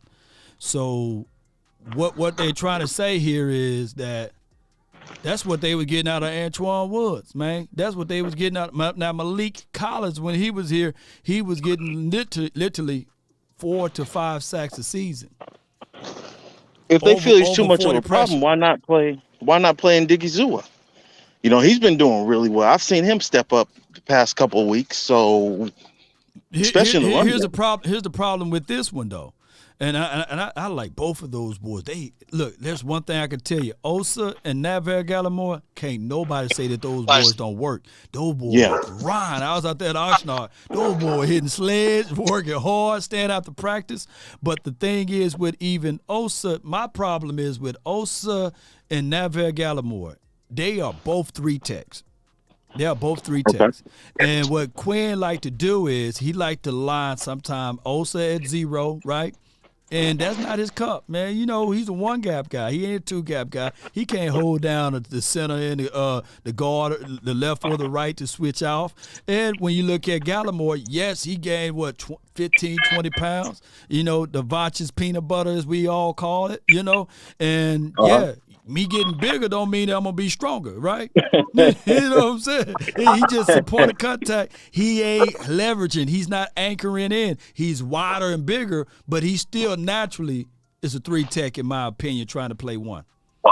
Maybe he could, if he had the reflexes of Leon Lett, he'd be a monster. Leon Lett's reflexes were just ridiculous. Yeah, you talking about it, Leon Lett. Just an animal. Him, Tony Tolbert, Jim Jeffcoat, all of those boys was just different levels during that time. Also, with the Hamlin situation, good and well players are not going to stand up. They're going to be looking at, let's say, for instance, if a Colin Kaepernick situation happened with one of these players as far as health is concerned, how many players are really going to stand with them? You get what I'm saying? Mm-hmm. We've seen this before. Like, players are like, look, I'm trying to get this money.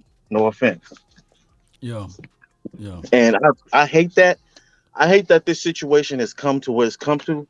But understand something. When you get in the game of football, you got to automatically expect that you're going to get injured or something serious will happen. Yeah. Here's what's telling. Here's the problem, in my opinion. The forcing of certain things on players, like, for instance, with what happened in 2020, when you're forcing all your NFL players to get poked in with that stuff. Man, That's mine. Man, dog, y'all really trying to get me canceled over here, man. We ain't No, finna talk about that. I'm not. That's why I'm not saying. You know what I'm No. saying? I'm not saying specific words. But when you have 95% of those players doing that, what do you think's going to happen over the years? And that has an incubation period too. Man, come on. So a lot of stuff can happen. All I can say is, man, I just pray that certain exciters won't excite the moment and have people to pass out for any other reasons for this rest of the season of 2022, 2023, and beyond. I appreciate you for calling in, Lee. Thank you, though, before man. you go, ahead, talk to me. The soccer players. Check out the articles on the soccer players. You see that? I saw that. Me and Okoye, we talk about this all the time on a whole nother outlet. So maybe we'll have to start a Law Nation Okoye conversation about all of this on another situation. But I ain't finna get. But appreciate you, fam. Yes, indeed, man. Appreciate you though. Movie star, man. You on mute. Yeah, you still on mute, man. You got to unmute yourself. I can't unmute you. Man, you muted like a bug, man. We're going to get this. We're going to work out the kinks, man. Oh, there you go. Trey, you good. You live. Hey, can you hear me? Yeah, I can hear you. I can't see y'all, man. What's going on? Now I can see you. Now I can match a name with a face. What's up, Trey? Hey. How you doing? Okay. Talk to us. We finna stop talking about the money and all of that. Mm-hmm. Y'all know what didn't happen in the this week with my guy from the Bills. We finna let all of that behind us because God working on him. It ain't nothing we can do right now. Nothing we can do. So we finna move on with these Cowboys. I don't understand why people think that the Cowboys are just gonna go and just play. We just gonna play, y'all. Right. These guys are on a mission. Okay. Dak is frustrated because he know he been throwing too many interceptions. But here's the thing. This is why everybody else is scratching their heads just like he is. We're still winning. And we're going to keep on winning. Mm-hmm. And we're going to beat these folks. Right. Listen to what I told y'all. I told y'all that the Saints was going to win that game against You did. Philly. You're right. The Giants. Nobody understands this Giant team. It's the type of team that they just play. Right. They either win or they lose. They're going to beat these folks on their own turf because they owe their lick back. They're giving us a chance to catch them. And you think we ain't going to take it? We're going to get those Eagles. We're going to be ready to play them in the playoffs. No doubt. But, like I said, everybody just knowing that it's going to be Tom Brady and them that we play first. What we going to do? Who we going to play first then? Who we going to play first? We're going to win out the division. So that changed the narrative. We won't be 5 no more. We're going to be number 1. Oh. So, we gonna have that. Oh, we gonna be at the crib next week. We ain't gonna play nobody because we gonna be at the crib waiting. We got first round bye, huh? You know. Y'all gonna see it. If y'all don't see this coming to what it's coming to, the Raiders has exposed the 40 whiners. Okay. Yeah, 40 whiners. Expose them. When we get ready to play, Dak is not gonna let Prody come in there and think he gonna do anything. Okay. He gonna take down all bag ups like he always do. Okay. Jalen will get his other lick back because he know he cannot beat Dak. He knows this. That's why he really didn't want to play. They're not gonna put that boy on the field. That's why they're gonna lose against the Giants, y'all. They're gonna lose. Yeah. Daniel Jones is gonna show Minshew up. Okay. Mm-hmm. So that's gonna be their 2 losses. They can't lose. They're going to be there too long. Then we got to wait on the 40 whiners. So I don't know about that game because, hey, I don't know. But just pay attention, y'all. We on our way. Pay attention. That's all I got to say. Man, stop doing that. I'm not going to debate you on that. I'm just going to sit back and let this thing go all the way through because it was you, too. It was you and Pastor Simmons that said, hey, after week 1, you said, hold on. Watch what we do now. You know what I'm saying? and everything came to that fruition. team that they saying that they are, and now that Jalen is out the loop, you really can see it now. When Jalen comes back, right, he has a separated shoulder. Okay, separated. That means it's dislocated. They got to put that back. That's his throwing arm. Right. Y'all think he's gonna come back being fired up like he was at the beginning? No, sir. They had their run. They did great. It's over. They did the same thing those Cardinals did back in 2018 when they went on their run, 14-0. And then the last 2 games, they lost. No doubt, no doubt. Same. Well, let me hear you say it, Trey. Good words right there. But let me hear you say it. I need to hear it. About them Cowboys. Love you, Lord. Keep doing what Well, you love do. to you now. Shout out to you, Trey, man. Always holding it down. All right, you live now, man. Hey, man, you still got us on mute, man. You spitting, but nobody hearing you, man. Dog it. All right, man, my dog, Talk, man. I know he know how to do it, man. You live, fam. Yeah. How you doing, brother? Man, all well, man. I can't complain. Man, all I gotta say is, what a hell of a season, brother. Yo, we made it all the way to this point. Hey, man. I apologize to Mike McCarthy. Let me put that forward. You know what I mean? When Dak went down, Tyron went down, I was like, same Cowboys is over. Right. Hey, they proved me wrong, man. I'm proud of these young men, bro. They out there, they ready, bro. They focused. They on a different mission, man.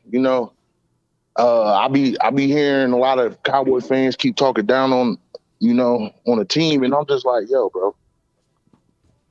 All right, Brady 7-0 against bum Cowboy teams, not good. See, last year he got all lucky. You know what I mean? Right. This year he got all lucky. You know what I mean? Right. Let's keep this all the way 100. When is Tom Brady undefeated against Dallas when it matters? He's 0-0 versus Dallas when it matters. Okay, I'm seeing your angle with that. Okay, all right. Keep So, going. Yeah. Dallas has never played this man in the Super Bowl, never played this man in the playoffs. He don't know how this team gonna show up in the playoffs. All he know is regular season. See, and everybody keep putting these quarterbacks on these pedestals, and I'm just like, yo, but Dak is doing the same thing they doing. Right. This is a 4th round draft pick. Y'all comparing this man to guys that played 20 plus years. 6 Super Bowl rings. This is a 4th round draft pick. This man is not a 1st round draft pick, and y'all comparing him to the greatest. Some got to be great about Dak Prescott. I don't know, man. Well, Dak right now, he got the whole table in front of him with a lot of food, and he got to eat it, regardless of whether or not he like it or not. And he's going to be judged on how he eat the rest of this food that's left on the table. So hopefully, man, we get up there, go through the road. If things don't happen the way Lady Trey just said, then we'll go through the road pathway. And to me personally, I don't mind. You know what I'm saying? Look, just roll up our sleeves and get it going, fam. All I gotta say is, if Dallas want to be elite, it took the 90s Cowboys to beat the elite 49ers to get to where they were. Right. I think these same Cowboys going to have to do the same thing to get that same credit. You know what I mean? And if you want to be called elite, you got to beat the so-called elite teams to finish your job. You know what I'm saying? So all I'm saying is, Cowboy fans, man, just stop hating on your own team. This is the only franchise, the only group of fans I see hating on their own team, even though they're doing swell, against the odds. They're not doing it just because they got their opportunity. Nah, they're doing it through the odds. They weren't supposed to be 12-4. They weren't supposed to be #1 scoring offense with Dak Prescott. They weren't supposed to be nothing. None of that stuff, man. You know what I'm saying? So all I gotta say is, man, go Cowboys, man. Just chill out, man. You know what I'm saying? Fans, just chill out. No doubt, man. I appreciate you for calling in, fam. Always. Thank you for having me. Anytime. Thank you for having me. Anytime, man. That's my guy, man. All right. All right, I'm in there. All right, praise him. You know what I mean? Yes. Hey, man, look, I've been trying to figure this thing out because I've been seeing everybody on there. So I'm like, man, how do I get on one time with my guy? Well, let me give you a You tip. know what I'm Let me give saying? you a tip. When you're in the lobby area, you don't even have to mute the thing, man, because the audio don't come through until I bring you up. Okay? So that's the key. Don't even have to worry about muting yourself, man. You good, you know? I did it to myself. I pulled a Cowboy. You did it to you myself. shot yourself, man. You pulled a Jacksonville game, man. Shot myself in the foot. Yeah. Man, look, all I got to say is, if we want it, we got to go get it. Right. Bottom line, it ain't going to be given to us. We got to go take it. Right. That's it's do or die now. Right. You understand what I'm saying? This is where what he's saying in the program, it's time to put the women and kids to bed and go look for something. Man, dog, you on that Walmart Wi-Fi now, fam. Oh, damn. My bad. I'm driving through town. I know, fam. No, but like you said in the program, you know what I'm saying? It's time to put the women and kids to bed and go looking for something. Oh, yeah. You can put them to bed, man. You got to put them to bed now, fam. It's time to put them, it's put up or shut up. Like the caller before said, we ain't even supposed to be here. They rolled us off after week 1. They did, man. Bottom line, they rolled us off after week 1. And then with Dak, and they still trying to write us off, talking about Dak interceptions. All we doing is working out the kinks. Yeah. We gonna be straight. We gonna be straight because it's our time to go take it. Bottom line. No doubt, man. Hey, it's our turn, man. Hey, That's all I got. It's my turn. Go ahead. Exactly. Let me hear you say it, fam. How about them Cowboys? Let's go.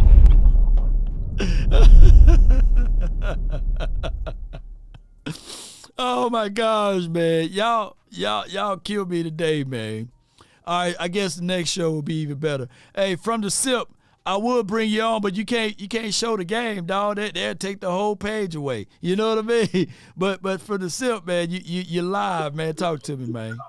What's happening, Law? Nothing to it, man. What you got on your heart, man? I'm trying to put my camera in there. I got to figure out how to get that in there soon, though. Man, what I'm gonna do is I'm gonna have a tutorial on how to use StreamYard. Yeah, I think I got it hooked up into a SnapCam. It's showing my background. I got to figure out the SnapCam thing. Yeah, man. They would have, if I was to bring you up when you had all of that going, it would have been. Oh, what is that copyright thing? Yeah, indeed, man. I can't show that. You showing the whole. Who was that? Milwaukee? Yeah. Man, they'll take that channel so quick.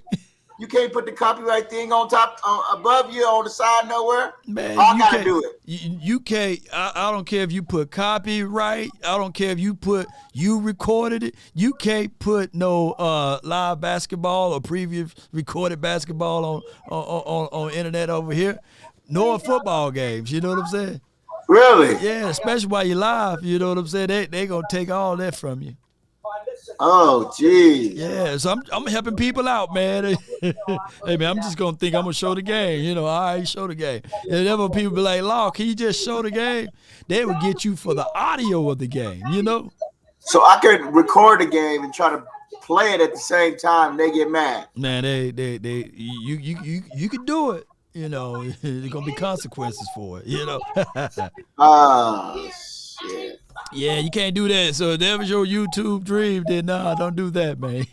But you know, you maybe get away with it on TikTok or Twitch or something like that, but not on YouTube and Facebook. But what you got for it, man? Oh man, I ain't want to. I just want to holler at man. What's all that? What's all? What you listen to, man? TD Jakes, who that is in the back? Oh, that's my mad dog on. That's ESPN. Man, turn them off, man. You talking to me, man? Come on, bro. Oh, yeah, I'm gonna turn him down. I know you hear him in the background. My bad. Yeah, man. You're live on the nation, man. I'm gonna have to fix my camera though, so you can see me. It's all good, man. What you got? I just want to holler at you, man. Just getting ready. That's not good. What happened to that young man the other? Was it Monday night? All my it wasn't prayers good. out to him and his family. Yeah. But yeah, I hope everybody pray for him and make sure he can make it out of there. Because I prayed for him after it happened. I was praying that he come up out that hospital. You know, because that happened to me. Nothing like that happened to me, but I came up out the hospital. So, you know, I'm praying that, you know, and everybody was praying for me, so I'm praying for him. Yes, indeed, man. Prayer Anyway. goes a long way, man. Yeah, so anyway, I just want to holler at you, man. Yeah, man. So I'm excited about this playoff thing, man. But I'm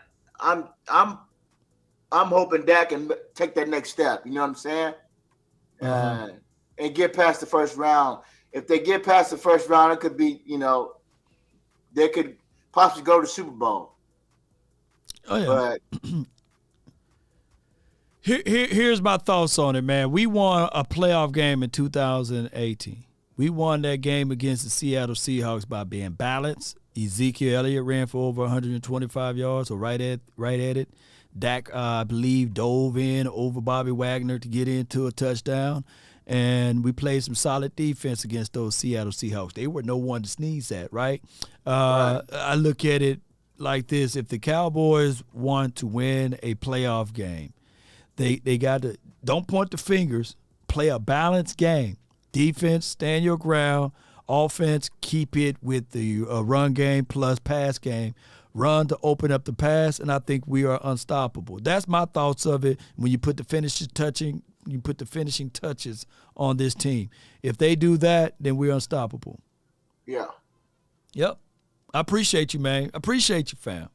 One more thing, though. Go talk to me, man. Are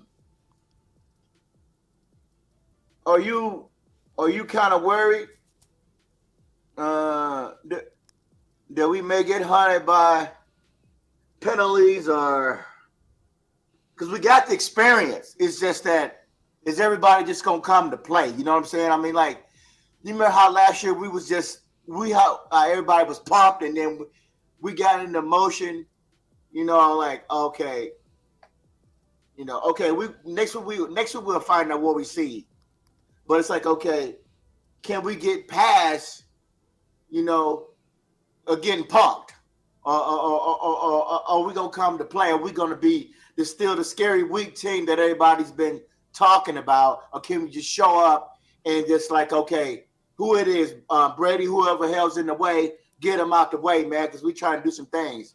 How do you feel about that? Do you feel that last year this team, all the penalties we got in the playoffs and all the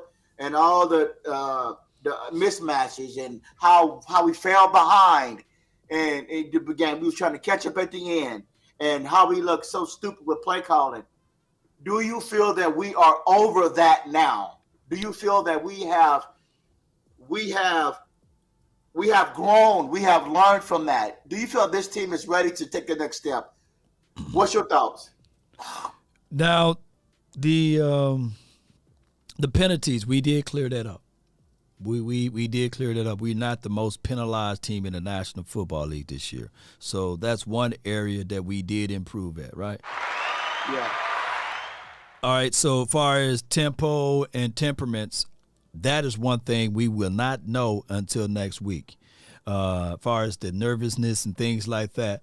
Now, if they are nervous, I don't want to hear the coaches talking about it after the game or before the game, because what they should do is have the ability to say, hey, you guys been here before. And the veteran guys, the Prescotts, the Zach Martins, the D-Laws, or even Parsons, he's a young veteran now. He need to step up and say, hey, y'all remember what happened last year. And that what Coach Mike McCarthy was saying to Jerry, remember what happened last year, and they went into this drafting for dogs, right? They drafting for mentality. And far as who held that candle, Tyler Smith, he been aggressive dog all this year. Dayron Bland, he been aggressive dog all this year. Sam Williams, he been an aggressive dog. Jalen Tolbert, he was all talk. He was the only guy. He was all talk but no dog, right?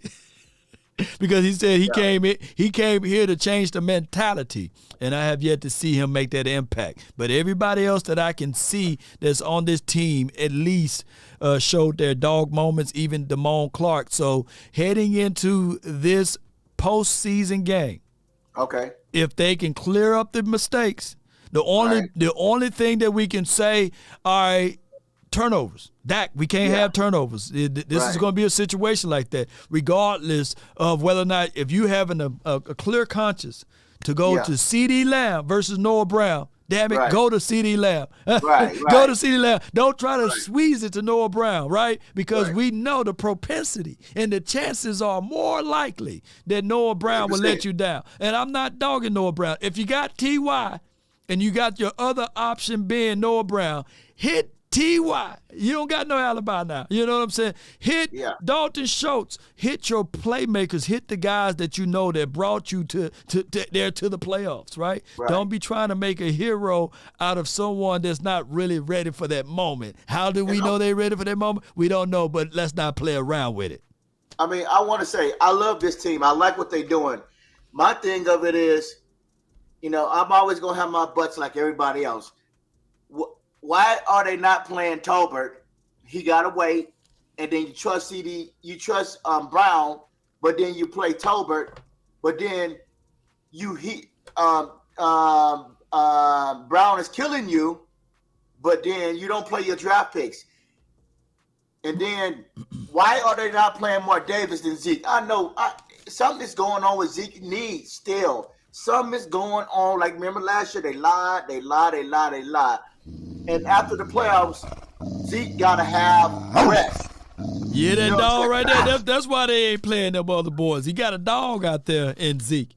And I get it, right? Davis, sample size right now, he look explosive. Tony Pollard, I think that the combination may be that Tony starts the game out, right? He be the first guy to hit the ball, and he's fresher, right? And in these playoff games, especially if he don't play this weekend, it could be a situation. As long as there's a 1-2 punch, I'm not going to complain about it. But if they want to use one running back, I'm cussing. You know what I'm saying? But as long as the 1-2 combination, I'm not going to worry about it. I like Zeke in short down yardages, and I like Zeke down the goal line, right? So let's continue to use both running backs, and let's see what we do in these playoffs. What about sprinkling Davis in the playoffs? You asking get that extra berth like a you asking something that Kellen Moore may not know how to do yet, unfortunately. What about bringing your boy in, the boy with the speed? Reverse or not a reverse, but a jet sweep. Or help. Just throw it at this point, Kevontae Turpin, I'm gonna let you go. At this point, Kevontae Turpin in the game, I'm already yelling, trick! It's a trick play! You know what I'm saying? Yeah. They don't run no natural plays when he's in the game. So no slant, no underneath like slant. Yeah. Like remember how they featured Cole Beasley? They was featuring him left and right. This boy should be the same. He about the same height as Cole Beasley is, ain't he? He's just faster. Yeah. He's faster, and Beasley got about 10 more pounds more than him. But I feel you, though. But let's go, he's faster than Beasley, though, right? Yeah, he is fast. He is fast. But I'm not finna compare. And let him run. I feel you, but I'm not finna compare Cole Beasley to him. But it's playoff time. Or you go home.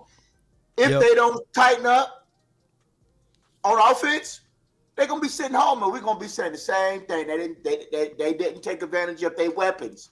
No doubt, JP, man. I appreciate you, man. Hey, JP in the house. I'll holler at you. I love you. I heard about you. I heard about y'all, McComb.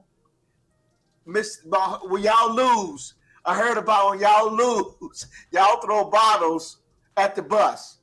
Oh man! My cousin was telling me about that. Man, I have been in Natchez. I have been in Natchez over 20 years, man. Natchez. I'm sorry, Natchez. Man, come on, man. Look. I thought you were Brookhaven. You Macomb now? Yeah, no.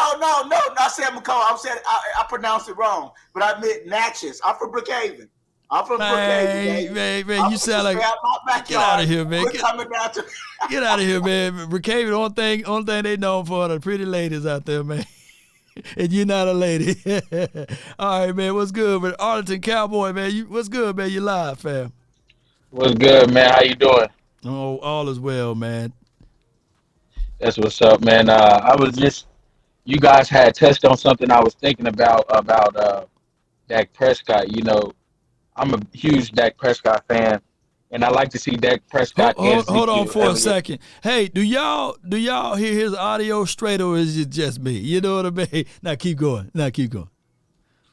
Oh, okay, man. I like to see Dak Prescott and Ezekiel Elliott on the field together, man. And one thing I am worried about as a Cowboys fan is we need to see the Dak that we've seen in the Vikings game.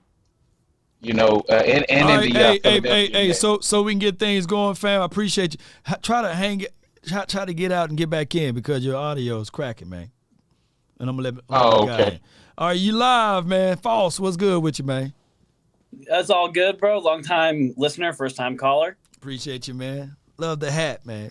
Yeah, thank you. Got down in San Antonio when I was down there. Okay. I was in the Riverwalk, so gotta love it. Yeah. But I'm shouting out to you from the Dallas-Fort Worth area. Just wanted to say, man, my Cowboys, I'm a passionate fan. Right. My brother can tell you how many times I have yelled and screamed and done the cussing emojis and all that stuff. You know, it's like, but I tell you what, this team does feel different in so many ways than teams prior.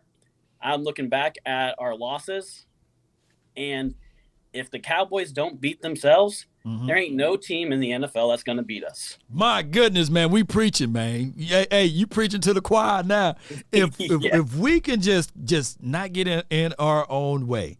The 2 games that we lost in the last time that we played, right? We were up. Yep. By multiple touchdowns. Yeah, exactly. And I'm not going to put it all on the DBs. You know, we got some injuries in our secondary, which obviously is always a hard thing. But from Dan Quinn, we gotta figure out a way to stop the bleeding in the game. If they're coming back we gotta stop. Kellen Moore, you got to give our defense some rest, get some first downs, stop it with these trick plays to Noah Brown in the backfield. Is like, if you're gonna do a screen pass 5 yards behind, give it to Turpin or somebody with some speed. Quit giving it to Gallup 5 yards behind the line and expecting a first down. Come on, man. I don't know. You know this. I'm pretty. You know all this. You've been saying this all season long. Oh yeah. But I just wanted to come out here and say, Cowboy Nation, I get the past pain. I get the past hurt.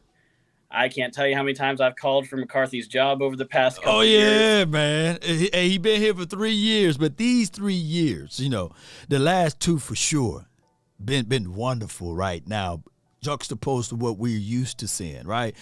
Literally, I think that a third of the Cowboy Nation would have settled for us being 4-12 on how we knew losing Tyron Smith, losing your starting quarterback, and losing this and that. And we brought in Cooper Rush for him to win 4 out of the 5 games, and we were able to stay afloat. The defense stood tall. We had every excuse to be looking at this season of being laughed at and spit upon, but it didn't happen. Look at us, man. Yep. I appreciate you. I got to give McCarthy some credit for that. Even though I have my concerns about him, I'm definitely concerned, like the previous caller talking about those penalties. Like, are they going to rear their ugly head in the playoffs? We'll have to wait and see. But back-to-back 12-win seasons, won the division last year, are actually in position to win the division this year if the Eagles continue to fold.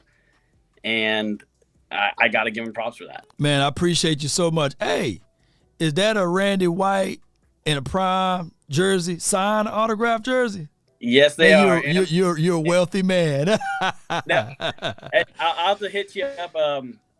There's a website where you can bid on these things. So like that Deion Sanders jersey back there, I got for after tax and shipping about $200. Oh wow, man, that's a blessing, man. That's nice. That's nice, man. Appreciate you, man. Let me hear you say it before I let you roll, man. How about them Cowboys? How about them, baby? Hey, look. Hey, 100 grand, hold tight, but let me see if my Arlington Cowboy is straight right quick. Hey, you're live now. Let's see what you got.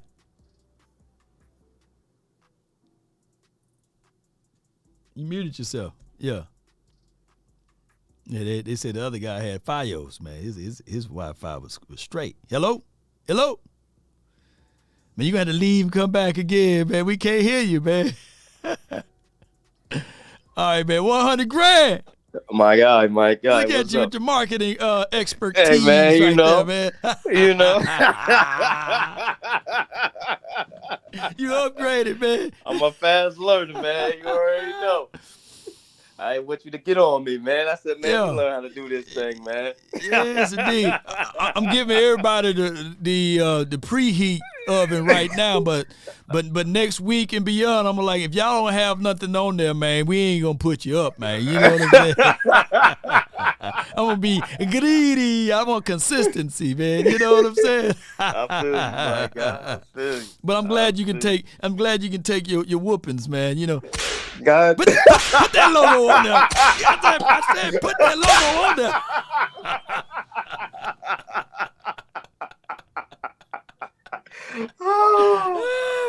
I need production over here. Oh my God. Law does not hit the children. Law is fine. Law does not.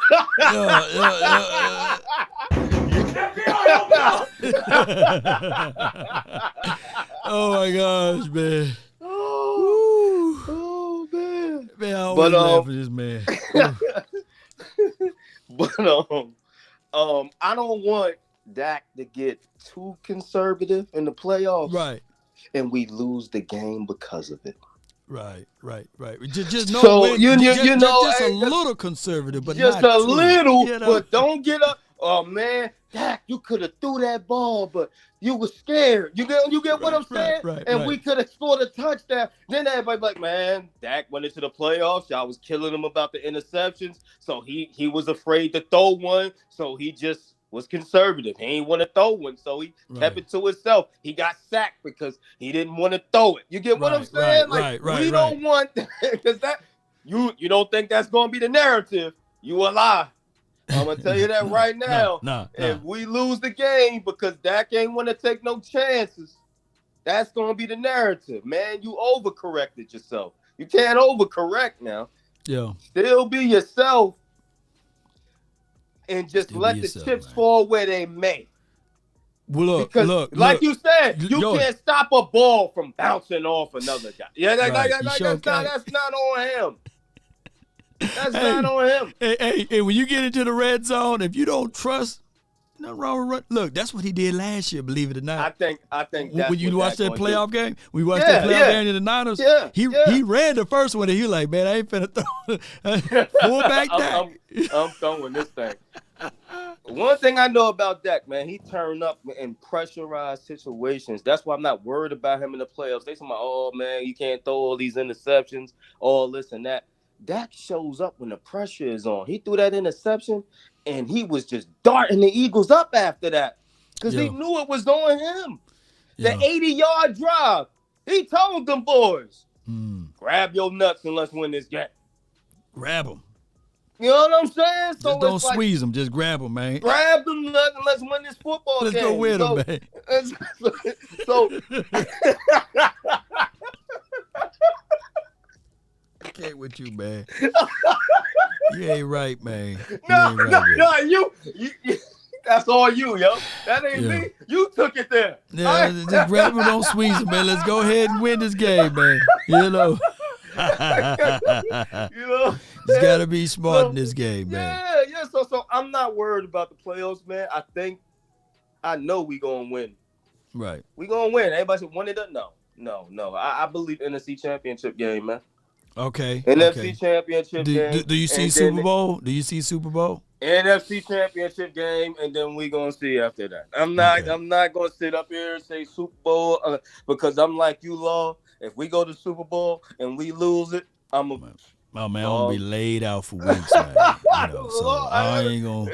Shout out to all of the people that was in the 60s and the 70s that went to them like when we lost. You know what I'm saying? I don't want to be there, man. I saw my brother, man. That joker was laid out, man. I was like, hey, and that was like the weirdest moment because I'm kind of like grinning, like I'm like. Then you got that fake checking in on them, you know. Yeah, right. You good? You good, bro? You all right? You know. But I was just thinking all that stuff I was talking And if this Colin Kaepernick, you know what I mean? Because people don't realize they beat us one of them years. Yeah, they did. They beat us with Colin Kaepernick, man. You know, in the I just season. don't want to go there and lose. And if we go, okay. If we go there and we lose, we get blown out. Does that soften the blow for you? Yeah. Does that soften the blow for you if we go there and we get blown out? No, because if we go there, I want us to win it all, man. I don't want us to be looking like the that was horrible, man, for them Broncos fans. There was a lot of Broncos fans at the job I was working at when the Broncos went to that Super Bowl and they got beat down so bad. They were talking about Peyton Manning this, Peyton Manning that. They were talking all that noise. I said, see, y'all beat us that year. You know what I'm saying? But y'all holding their air. Look at the Legion of Boom. They blew them up so bad. It was terrible. But I'm saying, if we go there and we play hard, right? And the kicker missed the field goal and we lose the game because of that. Yeah. Would that hurt more? That's why I feel. That hurt, man.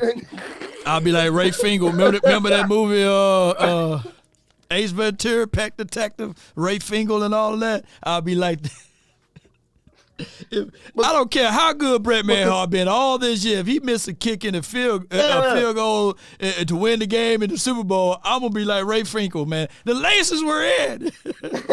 like shout out to Georgia, but y'all should have lost, Georgia.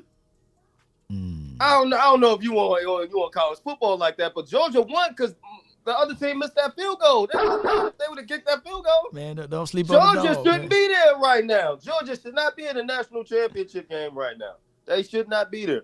Yeah. Like, I don't want to lose like that, man. Like, but you got to get there first. You got to get there first. Man. You got to get there first. So, let's get ready, man. I think we should play our starters because we got a lot of questions, man, especially with our line. We got to see what's up with that, man, because I'm a little bit concerned. What you concerned about before I let you go, man? With that offensive line, I want to know who we gonna roll with, man. That's important. Who we gonna roll? Who the five?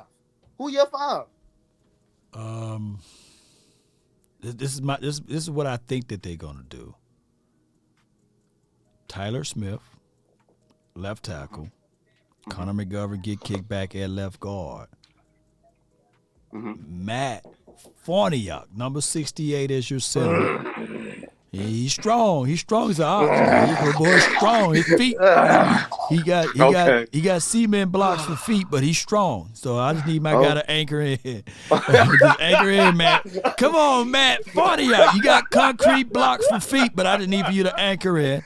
And then it's gonna be Zach Martin. Okay. And then Tyron Smith. That's the front five right there. Tyron Smith, and then you sprinkle in Jason Peters. And you sprinkle Jason Peters, man. He's good for 30 snaps, but unfortunately needed for 60, but he only good for 30. So man, what you do with that? You sprinkle me. You sprinkle that in. You put him in like third down. Every third down, you put him in. Man, I don't even know, man, but I just try to maximize my 30, man. That's all he's good for. You know what I'm saying? You playing spades, man. Well, how many books you got, man? 7. Yeah, you sure you got 7, man? God, no. And then you put around only get 2 books. Like, come on, man. Appreciate you for calling in, man. Let me let these other guys in, man. Let me hear you say it, fam. How about them Cowboys? Oh, and plug your stuff, man.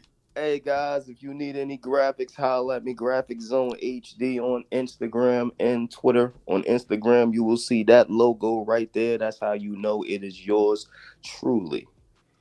All right. Good call for him, man. Yes, indeed. What's good? You live? Oh, what's going on, Law? Nothing to it, Chief. Who I'm speaking with today? Is this Kai? How you say his name? Yeah, Kai. Kai, okay. Yeah. This is to piggyback off what 100 Grand saying, because I was going to come in and say that same exact thing. I mean, if I'm not mistaken, I believe Matt Stafford led the lead in interceptions last year, right? Oh, yeah, he did. And if I'm not mistaken, he got that ring at the end of the year, right? He did, man. Oof. So everybody just need to just cool out on his end, because we know as Cowboys fans, at least 50% of those interceptions aren't Dak's fault, whether it be tip balls or bad routes. Right. So let's just get the whole worrisome, Dak may throw an interception out of our heads during the playoffs, because he responds. It hasn't lost us a game. I mean, I guess say the Jags is lost us the Jags game, but outside of that, none of his interceptions lost out of our 4 losses.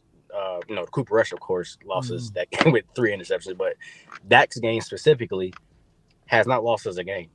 In a roundabout way. Yeah, because he threw. I guess when you look at the Green Bay game, he threw the 2, but then he made it back. But it put us out. It didn't cost us like we were dead in the water at that point. No, we had the ball, second overtime. I believe, second possession overtime. So my point is everybody just relax, cool out. Yeah. I mean, no matter who we face, we gonna get it done. I mean, Dak's got the pedigree to get it done. I mean, like to my point, Matt Stafford wasn't a great playoff quarterback until he got to the Rams. So is any given playoff, just like as any given Sundays, any given playoff, it starts all over again. So it starts all the way over again, and the difference is between, of course, somebody gonna say the pick 6 in that Jaguars game, but to go back to what you're saying, last year Anthony Barr picked off Matthew Stafford twice. You know what I'm saying? We need that. We need that Anthony Barr to start picking off some things, man, on the defensive side of the ball, because that's who I thought we were getting. But all this season, it clearly shows that LVE played better than Anthony Barr when we got a chance to look at the tape. Outside of one game, Anthony Barr gave us one really good game, and that was the Cincinnati Bengals game. I really like what he did in that game, but any other game, he was like hot and cold. And LVE, I got crucified for supporting LVE, by the way. I said he was solid, right? And people like, Law, you wrong. He's trash. He's not solid, But now we can see that his wisdom and knowledge and the understanding of the game is pivotal as far as covering the flats, being the guy that rally hits and chase when necessary, when running up the gut. So hopefully we get that back. We get Jonathan Hankins back. And the only person that we are looking at on the defensive side in these playoff games is a big reservation on is the outside corner. Nashawn, Which he showed building blocks in each game. He's showing something. He's showing progression. Yeah, he showed. So, I think he should have a good week 18 to close out the regular season. My last thing before I go, I'm not sure if you touched on it. If I missed it, if you had a video or tweeted about it, but I know Jabril Cox got some burn in that Tennessee game. How do you look to you? Oh, you know what? I'm going to do that analysis as soon as we get offline. I have a film analysis on that. I don't want to speak on it now because I haven't really dived into what all that he did. Yeah, I think all the Cowboys has been like, especially in this offseason, we was hammering for Cox to see the field. So I'm glad. I'm so glad you mentioned that, man. So I'm gonna look at him comparable to what Luke Gifford bring to the table, and seeing what we need to do. I think that next season, when we start talking about this right here.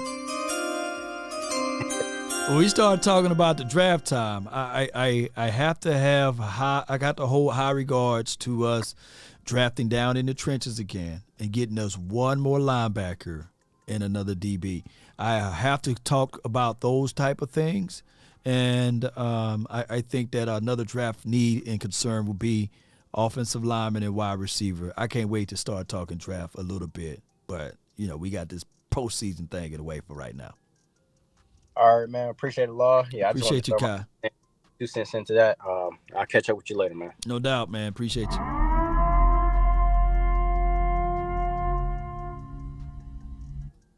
Yeah, you're live. Hello. What's good? What's up, Junior? There's nothing much, man. Hey. That's Stelio, Uncle Dave. What's good? Yep, it's me enjoying this nice Arizona sun. 57 degrees, no wind. Loving it. Sitting outside in the backyard. I know, man, that's good. I'm gonna do better than you boys did on the final word. So drop the music. Okay, I got you. Oh, I already know what you're talking about, man. Hold on. Let me get there. And 5, 4, 3, 2.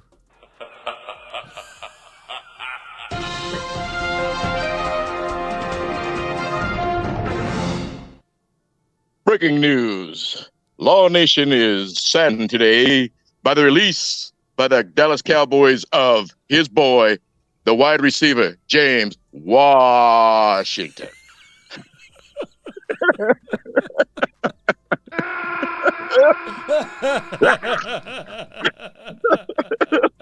Y'all was messing me up with that. Oh my God, you didn't see, man, what y'all was doing the other night. It was hot garbage, man. I know. It should have been my take like this, man. Last night, I didn't know. See, what happened last night, I guess when he said it, I thought that he was going to do it, and I stumbled. So when they QB in, like, we have breaking news out of Arlington, Texas. The Cowboys have now released James Washington. There will be more news about this report at 9. Stay tuned. Over out. Yeah, you know, I wanted to be smooth like that, but I didn't know it was my time. You know. So y'all got to get your cues right. You got to get your cues right, man. Yeah, so you got to get the cues it's right, bad. man. Yeah, it's bad. You know what? Indeed. I'll tell you what. You know, I'm hoping to be. I'm confident that our boy is going to get to the NFC Championship. Mm-hmm. I'm confident. If they do make it, and hope, and then the next step, get to the Super Bowl. Okay.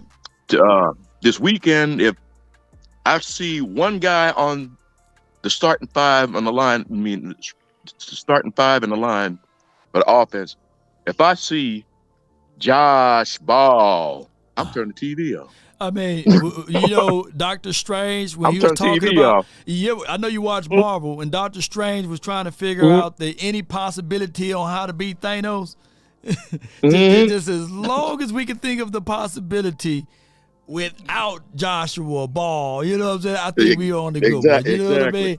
I appreciate you, Stelios, man. I'm gonna let Cal and I'm gonna let Lady Jessica close it out, and I got to get up out of here, man. Okay. Well, one more thing. What's that? Noah Brown let you down, but T.Y. is your ally. Yeah. And that's all I got to say. How about them Cowboys? How about? Yes, indeed. Drop them dogs. Drop them. Yeah, that's my guy right here. All right, now Wes, what's good, man? Lord, what's up, man? How you feeling? Man, I'm feeling good, man. Tell your cousin Kanye, man, and hook a brother up, man, with a deal or something, man. You know, I know y'all related. Come on, man. Oh, man. Listen. I'm praying for him right now. He going through some stuff right now. We can't really talk about that. I don't want to get your channel banned. Man, don't get my channel banned, but hit up his ex-wife, because they giving away $250,000 for child support. You know, I said, God, dog. Yeah,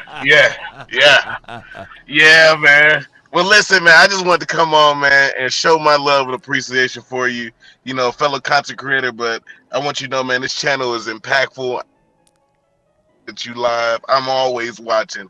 But what I had to say was I want Cowboys fans to be a little bit more easy on our run game right now. Okay. We have been facing some of the top run defenses, and we've been dealing with a lot of offensive line shuffling, and I don't think that we're giving it enough grace. And when the playoffs come, I want us to remember that we're about to face some of the worst run defenses that we will face all season, outside of the Niners, which I don't even think we'll end up playing, because I think they'll lose to the Packers. If the seeding stays the same. Right. And so when it comes to it, you know, I don't think people are being kind enough to Zeke or Malik Davis in terms of the Tennessee game, because nobody's been successful in running the ball on Tennessee all year. Oh, yeah. Tennessee's run defense is what we hope our Cowboys run defense will look like next year after we draft a DT and get another linebacker. Right. And so in terms of it, I just want us to remember that, man, we have had one of the most durable and consistent running backs in Zeke. And a lot of times guys are very hard on him. And of course, he's not the same. None of us are the same we were when we first started doing something. But we should appreciate him because it's not a guarantee that Pollard's back next year, because Pollard may have priced himself out of Dallas. And so, it's just something to think about. True story, I was at the Sunday night football game with when we played the Colts, and I stayed after, and I got to talk to the running back coach as well as Will McClay. And Will McClay handed my father and I some game programs from that day. Right. And I asked them, I said, what is that like? And they were just telling me, man, they really appreciate the duo. So I really think the goal in Dallas this year, man, is to win. And let's appreciate our running backs, man. Let's stop being so hard on them. No doubt. We have some dogs and lightning and thunder, and that's what we need to win in the playoffs. Man, those 14 yes, touchdowns. Sir. Well, that's all I have, man. Much I love. Appreciate you, man. And go Cowboys. Yeah, go Cowboys. Hey, what your YouTube channel is? What's the name of your YouTube, man? Oh, you must hit the dead zone. I feel you, man. You just put it in the chat. Yes, indeed. Lady Jessica, close it out for us today. You're live. Hey, Law. I thought I was kicked out again. Oh, you thought you were kicked out of there? Well, you in here yeah, now. I had to go in and come back out. How y'all doing? Well, Law, all I got to say is this. If we have any special team plan, they need to come out there and play with everything they have in them. Mm-hmm. Just as if they was playing for a spot on this team. They matter. Special team need to know that they matter to this team as well. They just not know anybody. And that's what I told a young man that took a picture with me when I met Zeke. He said, I'm a part of the Dallas Cowboy team, but I'm just special team. I said, you a part of the team. You just as good as the starters, because if somebody go down, we got to have you. So you just as important as this team as the starters are. And that's what they need to know, understand. You just not know anybody that we just using for the moment. You are a part of this team. So we need you to come out there and play with everything that you got, just as hard as the starters playing, because this is just like you playing for a spot. You never know what might happen. So don't come out there playing lackadaisy. We need them to come out there playing with everything they got, with heart, with everything. Because just like they played when they was coming in preseason, they was playing with everything they had, and they need to do the same thing now. Don't come out there, because that gonna need everybody and anybody out there on offensive line to protect him and everything that they have. All teams, because he has to be able to look down that field and get his man and hit his man on a dime without being worried about somebody sacking him. And defense. They have been playing with everything they have. And we need Sam Williams back out there. We need Donovan Wilson out there. We need all our dogs back. And I think we're supposed to be getting them back. So I don't know why nobody is panicking, because everything's going to be all right. Everybody just got to go out there and play with everything they have. Be aggressive on both sides of the ball. And let's win this game. And stop worrying. Why is everybody panicking? I don't understand. Why y'all panicking? This team is a dynamic team. They can whoop anybody. The only reason that Dallas lost the 4 games they lost is because they gave up. They slacked off. We don't need a slack. We need to go with everything we have and win every game one at a time. So stop worrying about the playoff. We ain't there yet. But when we get there, trust me, they going to handle business, because their mind is on getting a ring. So every fan in this chat, stop panicking. It's no need. We're 12-4, not 4-12. We're getting ready to play Washington on Sunday. It's going to be 13-4. Let's go. Then we go to the wild card game. So let's go, Cowboys. How about them Cowboys? And everybody stop panicking and look at your team as a number 1 team. Forget all of what the commentators and everybody's saying. They just want to keep the Cowboys down because they want to say, yeah, I told you they weren't going to do nothing. Stop saying they won and done, and they're not. They're a fighting team, and they're going to win it as long as they fight hard and aggressive like they've been doing for the 12 wins they got so far. Let's go, Cowboys, and stop panicking, everybody. Y'all have a blessed day. Yes, indeed. That was Lady Jessica, y'all. All right, so this show today was remarkable, man. I thank all of y'all for tuning in. This was a unique unique way of showcasing the Cowboys community for about 3 hours, how long I've been live. But later on tonight, me and my brother will be live. So be sure to jump in. We're going to do the pick'em, the last pick'em for this season, and a party. And I'm telling you, it's going to be a great episode, because it's going to be one of our sponsored episodes by the name of Jan. And if you guys don't know, just rewind all the way to the beginning of this video, and you will hear us talking about the opportunity that they're going to present to us for this sponsorship. If I offended anyone today, charge it to my head, not my heart. Cowboy Nation, this is what we do. We got to get out there, make things happen. No one is going to give us levels of excuses on anything, right? It's always no excuses for the Cowboys. Everybody else is granted for an excuse, but we can't have them, right? It doesn't matter if we lost Terrence Steele for the season. It doesn't matter that Tyler Biotish will not be 100%. It doesn't matter that we got a rookie left tackle out of the name of Tyler Smith. It doesn't matter that Dalton Schultz had got injured earlier this year and had to come back through a PCL, swollen PCL injury. It doesn't matter that Ezekiel Elliott banged his knee and had to miss the Green Bay Packers game, right? It doesn't matter if your wide receiver is coming back from an ACL. It doesn't matter if we didn't replenish what we got rid of out of Amari Cooper, right? And Cedric Wilson, and was left with CeeDee Lamb in his third year ever playing in the National Football League to be the number one wide receiver, going through growing pains. And ultimately, it doesn't matter if your starting quarterback is down 4-5 games or more, or what have you, with a broken thumb. All of this stuff doesn't matter.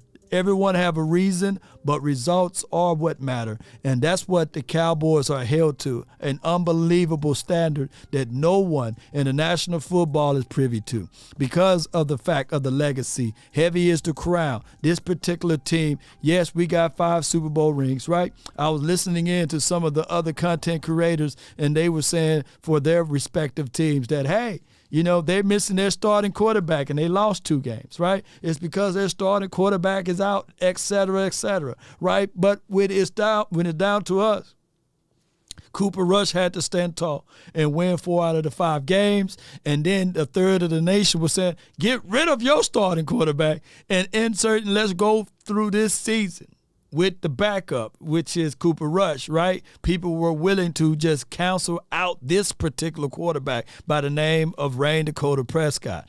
I get all people's sentiments. I get all what they're saying about the Dak Prescott.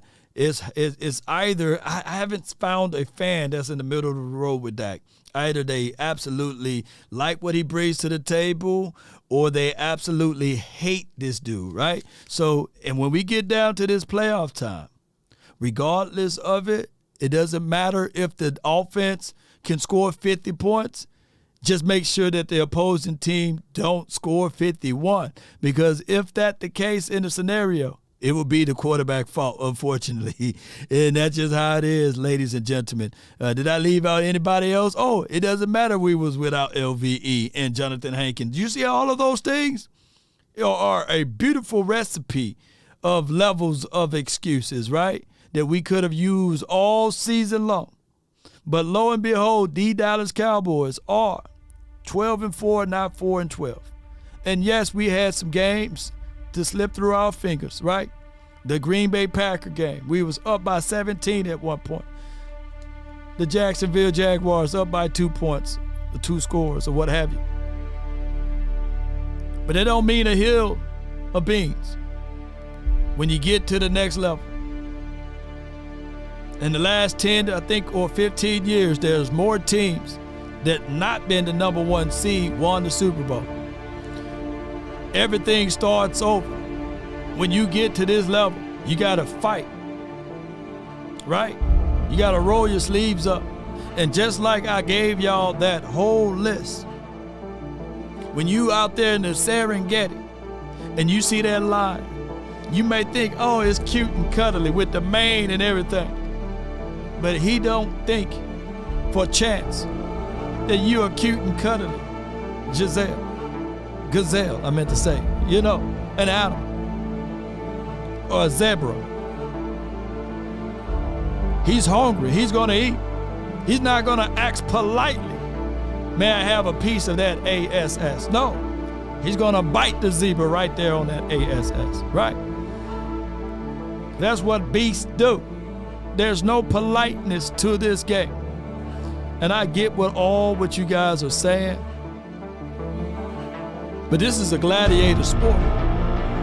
People crave the excitement, the storylines. Here today, gone tomorrow. What you can do for us, right? As a consumer, they want you to watch it. They want you to root for your said team. And fantasy football, they got us all mixed up, right? Now we're rooting for other guys on other teams to solidify our fantasy desires. But that's a whole nother story. But I want to tell you guys, win, lose, or draw, how about them Cowboys? Are you willing to root for your team? Let's go. 13-4 coming. Shout out to you, Ghostface. Shout out to you, Candy. Paint Beats. Appreciate you, Trey. Write this down.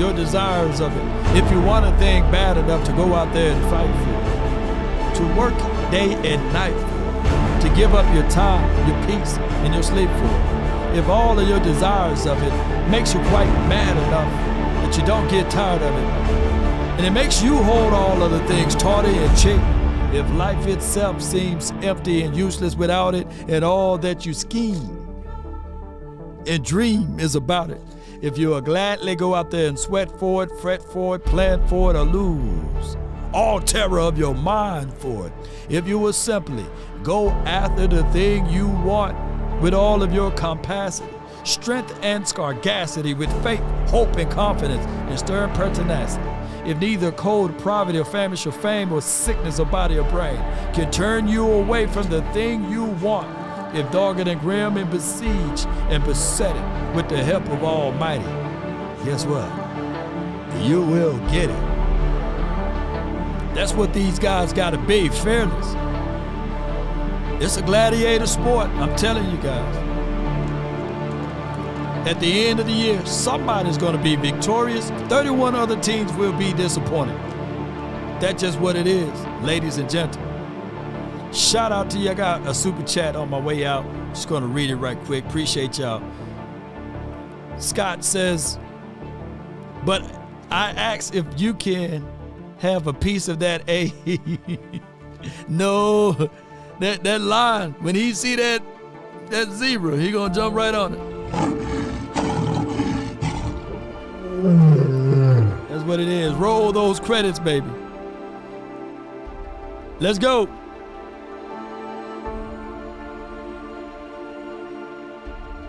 Prayers still go out to the Mar Hamlin family and him. They done raised $6.3 million for his toy drive and his foundation. Shout out to you, Mr. 316. Mary Lon, thank you. JD from DC. Coach Mar, thank you. Bruce Pitts. Richard Coleman. Sadiq Charles. Champ. Scott Simpkins, appreciate you. And you and you. Let's continue to grind and shine. Let's go. Now play my theme music, y'all. That's what we're gonna do this weekend.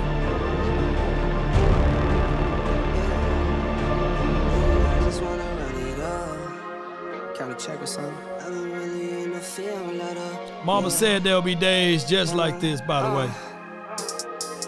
I've been really in the field, lot of rush, I love the feel lately, I just wanna run it up. If you stay back, I'm gonna read your comments.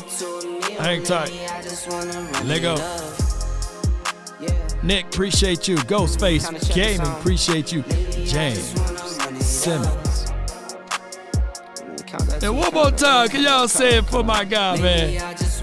James Washington. We hope you land on your feet, baby. Greens and pinks, it's all the same. I still say and roll my Gina with the G. Thorn. I'm with L, yeah, I'm with T Black, I'm with Reverend now. Who with Law? I'm with Bay, yeah, I'm with Jay, yeah, I'm with Chuck and now. Still the same, now switching sides, now it's about loyalty. You switch sides off for the bag, and that's worth more to me. I mix Nike with designer, I experiment. You just rock what's on the shelf. If you watch it all the way to this point, and you haven't hit that like button, share this content, and will not join us for tonight's stream, don't need no deals, I make the deal. Have to take it to a meal. Lately, I just wanna run it up. oh, we got a $20 super chat. Shout out to you, Presley. Thank you. Let's go. I never own no chrome. Too many foes and clothes. Yeah. I be at home alone. I be in zones alone. I be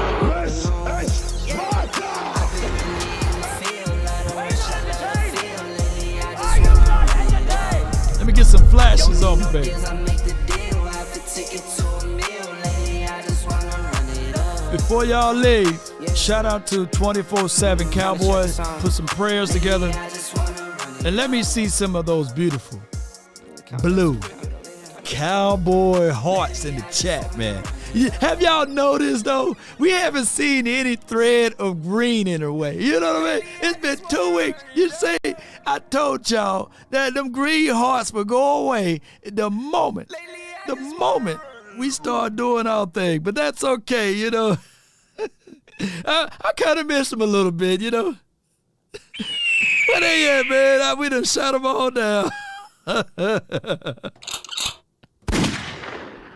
Oh, man, somebody done got them birds, man. Oh, my God. Well, it's on to the piglets now, man. Piglet. Oh, my God, who's killing me? Peter, don't come after me. You know, they loaded up twice. Oh, my gosh, man. Oh, my goodness, man. Oh no.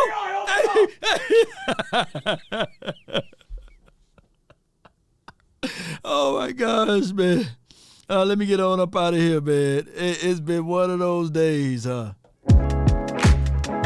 Look at those beautiful hearts. Is there a heart? Is there a heart in the house tonight? Oh, I got one green in there. I'm awake. You are a real one. I'm awake. Let's give a round of applause to him because he's the realest Eagle fan out there. Press Ham said they hurt. Hold on. Let me do it one more time.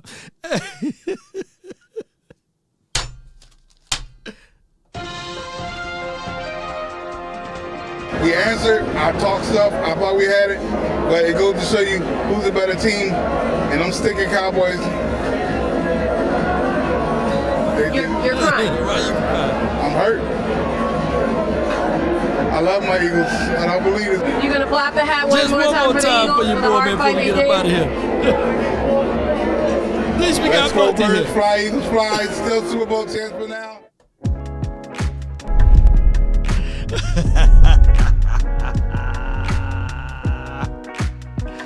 Oh my gosh. Hey. Ho. Come on. Shout out to Monty, man. And I am awake. Some flashes on this thing one way or another.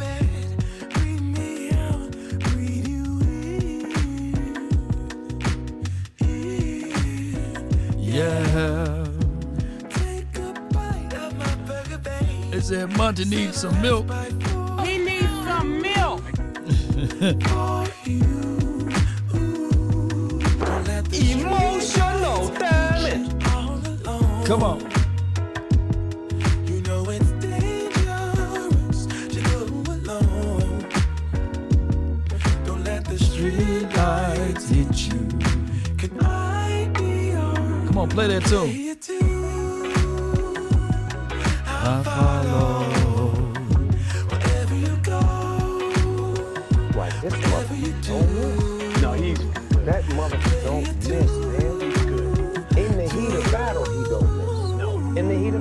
University don't miss. 7 years of the perfect love. 7 more in love. Another one. And another one. And another one. Finding you was the one I loved. 7 wonders all in one. All in one. All in one. What we tell him, Pressham? Don't let the street lights hit you all alone. Shout out to your king, Choctaw, Montana, 8-0. Don't let the street lights hit you. Can I be your player too? I follow. Wherever you go, Come on. whatever you do. When you're riding around, shout out to the 88 Cutlass. I bet y'all bouncing like this. That's how you gotta turn around. Then forever doesn't feel that far. So far, so far. If a paper crane can fly, then forever doesn't feel that Come far. on. So far, so far. Come on, tennis. If a paper crane can fly, fly on, fly on, fly on, fly on, fly on. You merely adopted the dark. I was born in it. I'm crazy, man. Let me get on up out of here.